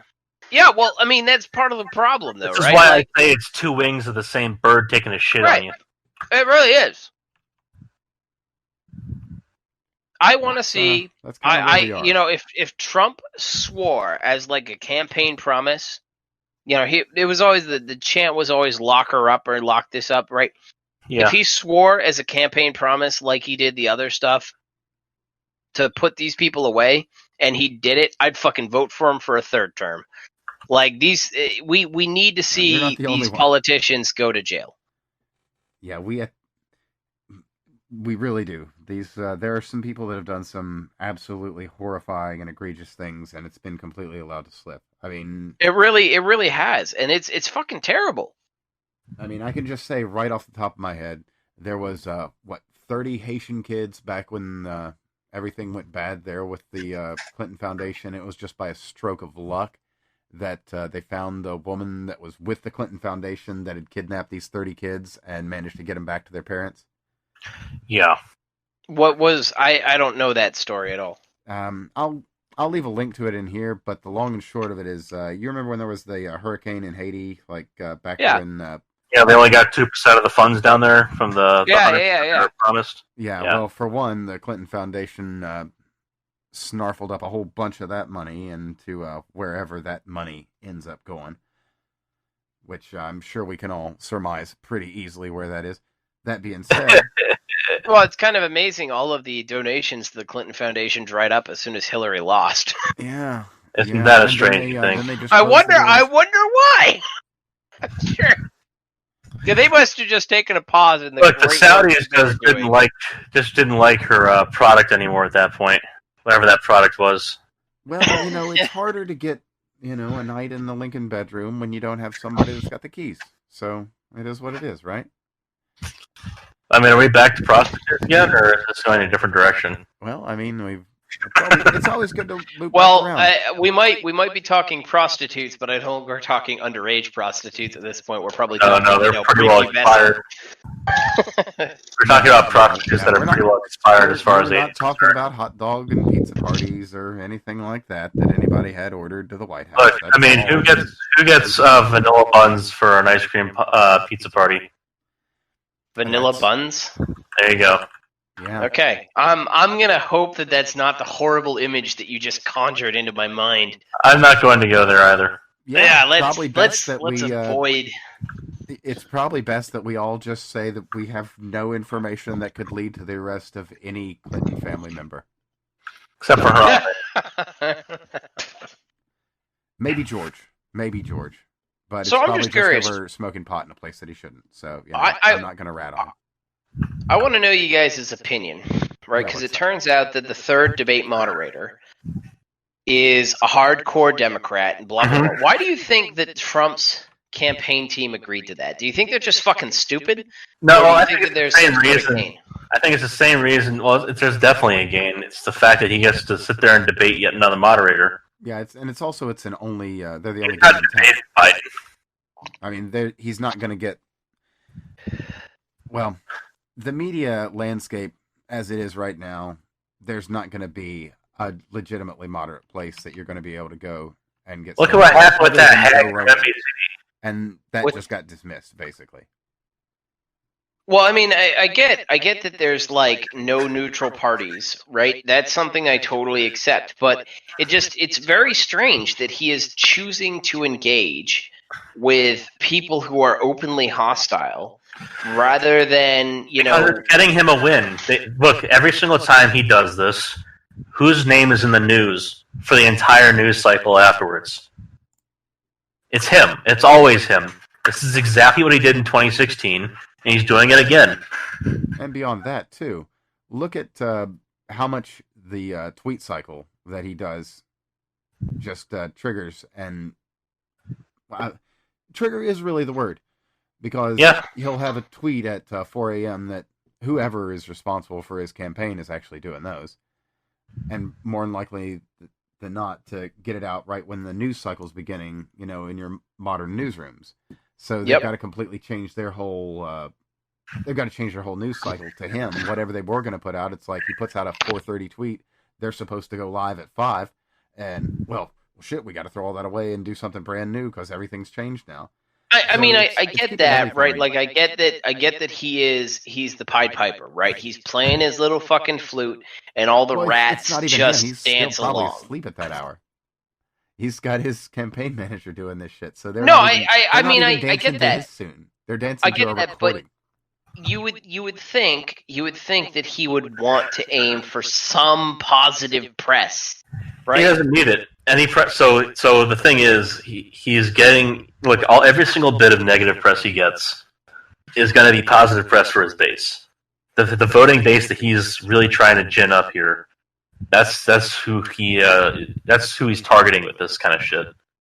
There really isn't a whole lot in the way of undecided voters for him right now. So what he's really trying to get at this point is extra enthusiasm for getting to the poll. That's really, and that's really it doesn't matter how your voter base leans if they're not enthusiastic enough to go vote for you. So what he's trying to do is get his base more enthusiastic and the other base not as enthusiastic.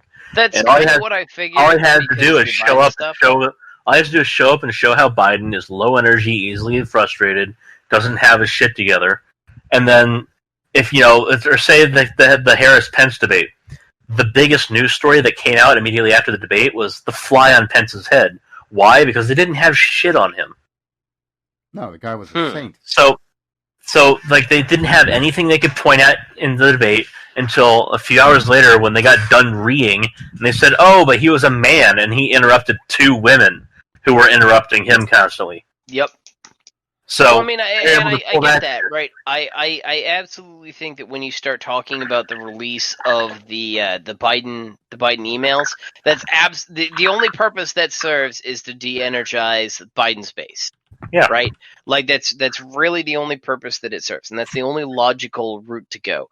But you would actually think that Trump has quite a few accomplishments under his belt at this point, because he's not like an unaccomplished man. He's actually managed to pull off Middle East peace deals, which is pretty impressive. Insane, right? Like never in my lifetime did I think it would happen. Yeah, right? Like, you go back to high school, and that was what all the fucking hippies were like, I'm going to pray for Middle East peace. Not just Middle East. You have fucking Kosovo figured out. Yes. They're naming just a little bit of fairly late-breaking news. Armenia and Azerbaijan have agreed to a ceasefire as of a couple hours before recording. So with Kosovo, the lake that was disputed, they're going to name after Trump. Yep. Because why the fuck not? No, that's exactly it. And you start talking about this stuff, and these are the kinds of things that when I was in high school, right, all of the hippie fucking kids who were going to, like, pretend to be so good and righteous, they'd pray for this kind of shit at night, and he's pulling it off. I mean... He's now got 3 totally legitimately earned nominations for Nobel Peace Prize under his belt, too. 4. Yeah, and so you start 4. talking about these kinds of things. You'd think that I get what you guys are saying about how he wants, this energizes his base. I understand how the release of the Biden emails is not to convince people to vote for Trump, but to convince people to either A, vote against Biden, or to demoralize the Biden base so that their turnout is lower. Right? I totally understand. Now, this is what they're going to call voter suppression, by the way, later on.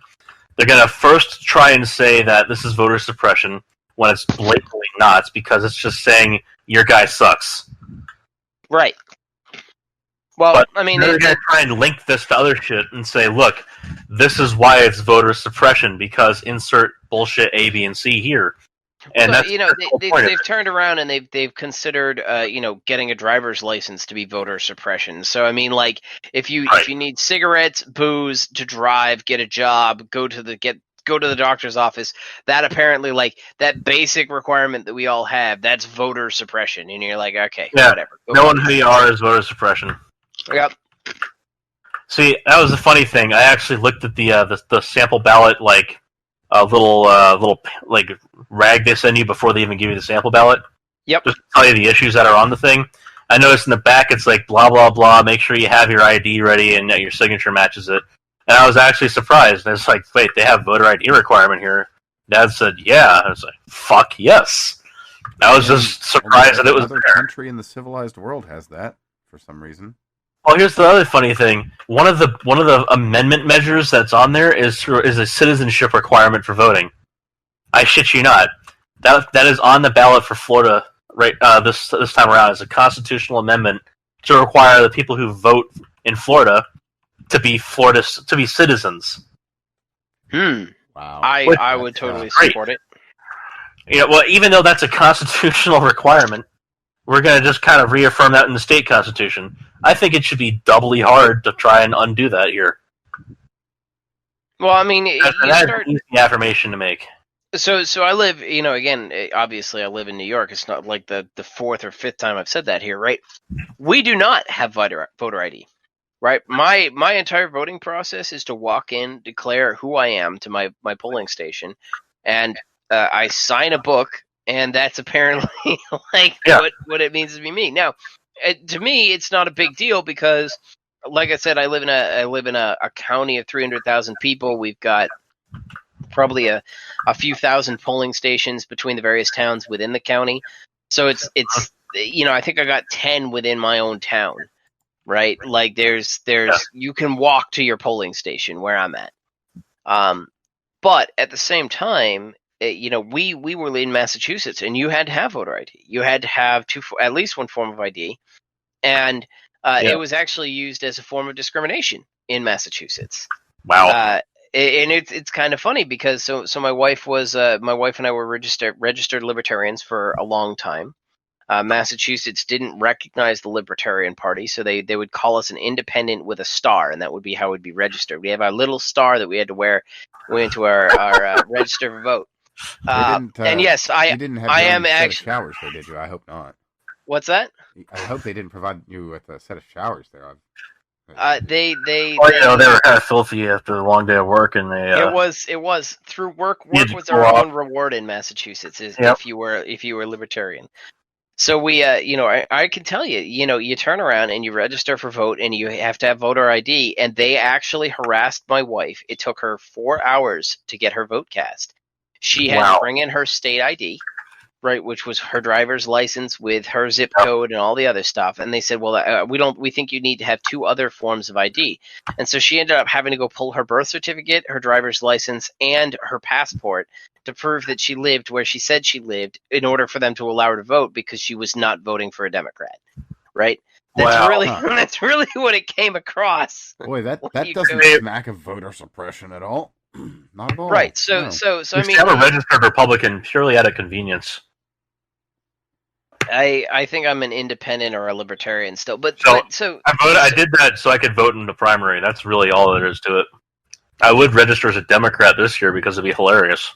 I mean, why would you want to vote in the primary? Like, there's only one guy running. Like I said, I would have wanted to register as a Democrat this year. All I'm going to say is I voted Tulsi. You know what? I would actually be That's who I okay would vote with. for. I would have taken Yang. I voted my conscience.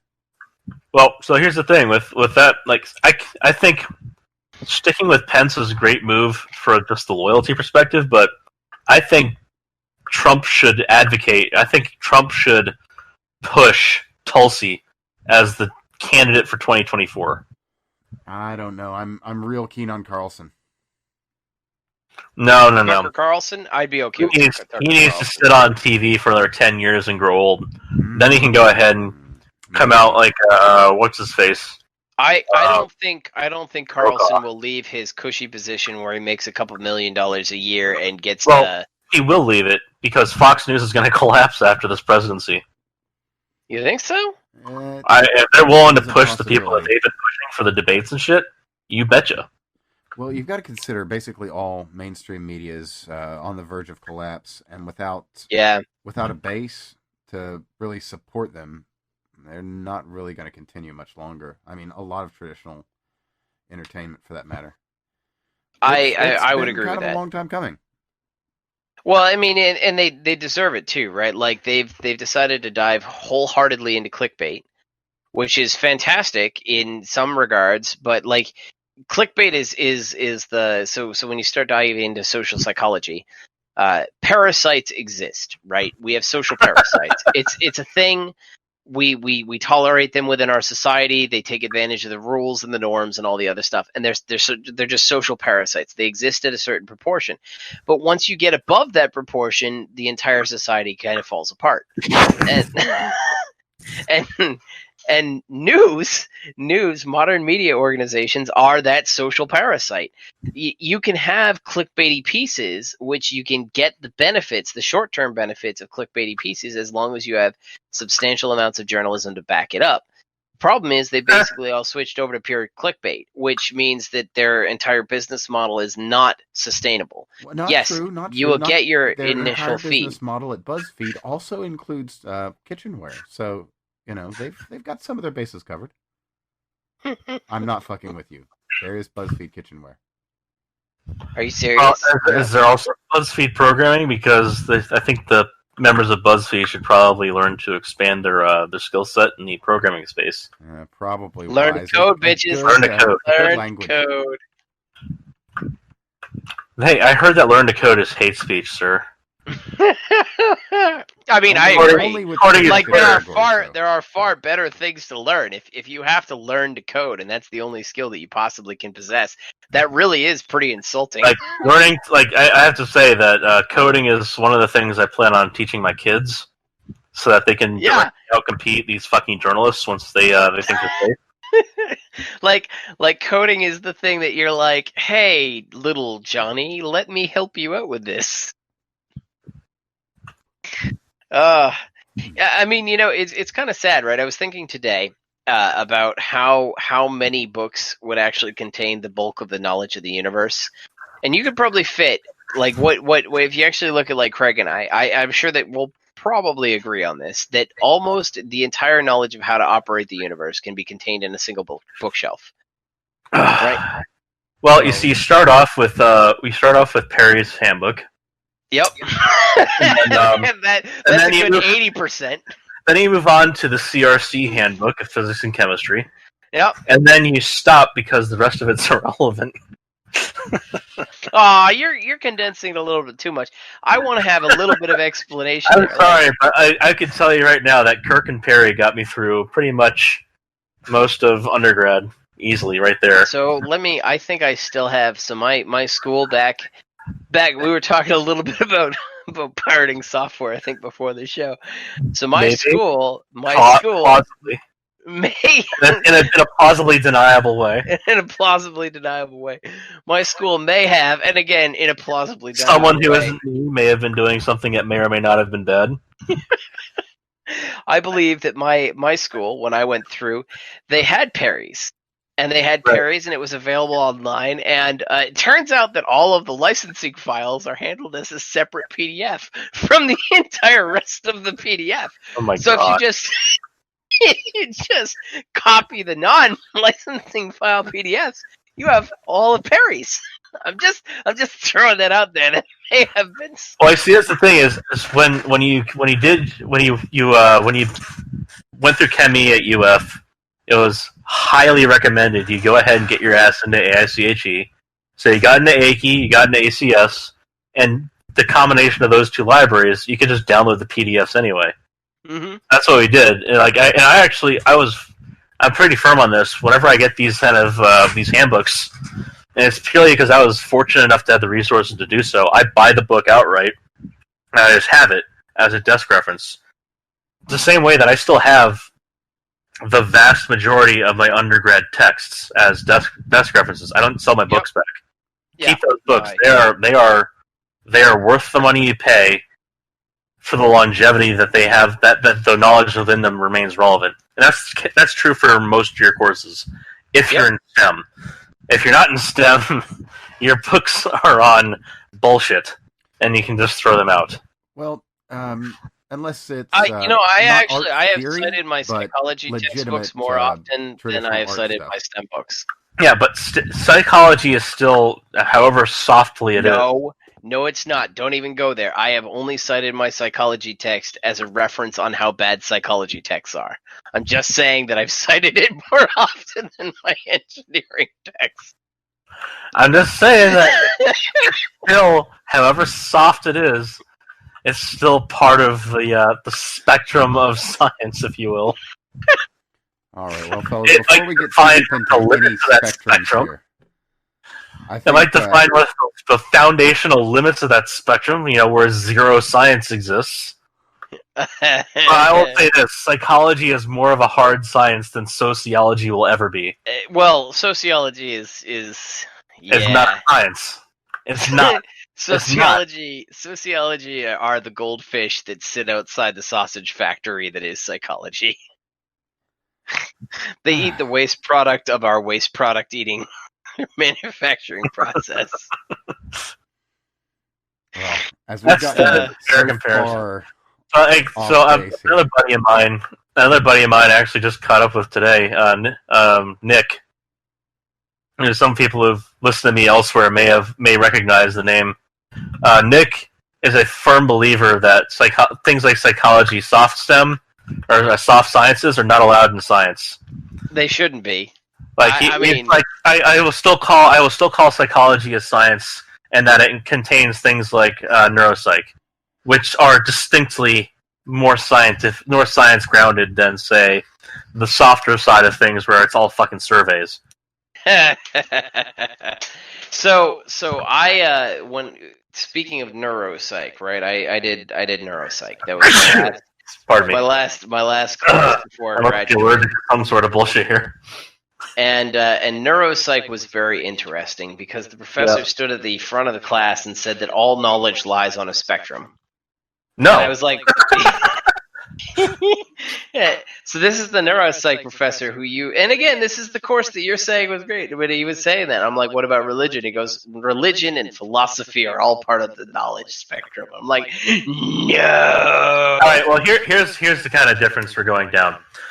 You can pick up a cabbage head, and you can stare at it. You can measure it in every possible dimension, and give a perfectly good text description. And then you can say, but what is the truth of a cabbage head? What is it? And then you look at it and you go, why am I studying cabbage? Oh man, look at this. Sorry to butt in there, but I just found all of my Perrys. It turns out I have chapters 1 through 30. There you go. On my Google Drive. Hey, there are, I think, 32 or 36 chapters now. Are there really? Yeah, well, so the 10th one, I believe it was, they added in a couple more. Basically, they started to add in relevant chunks of the CRC Handbook of Physics and Chemistry. That's what it amounts to.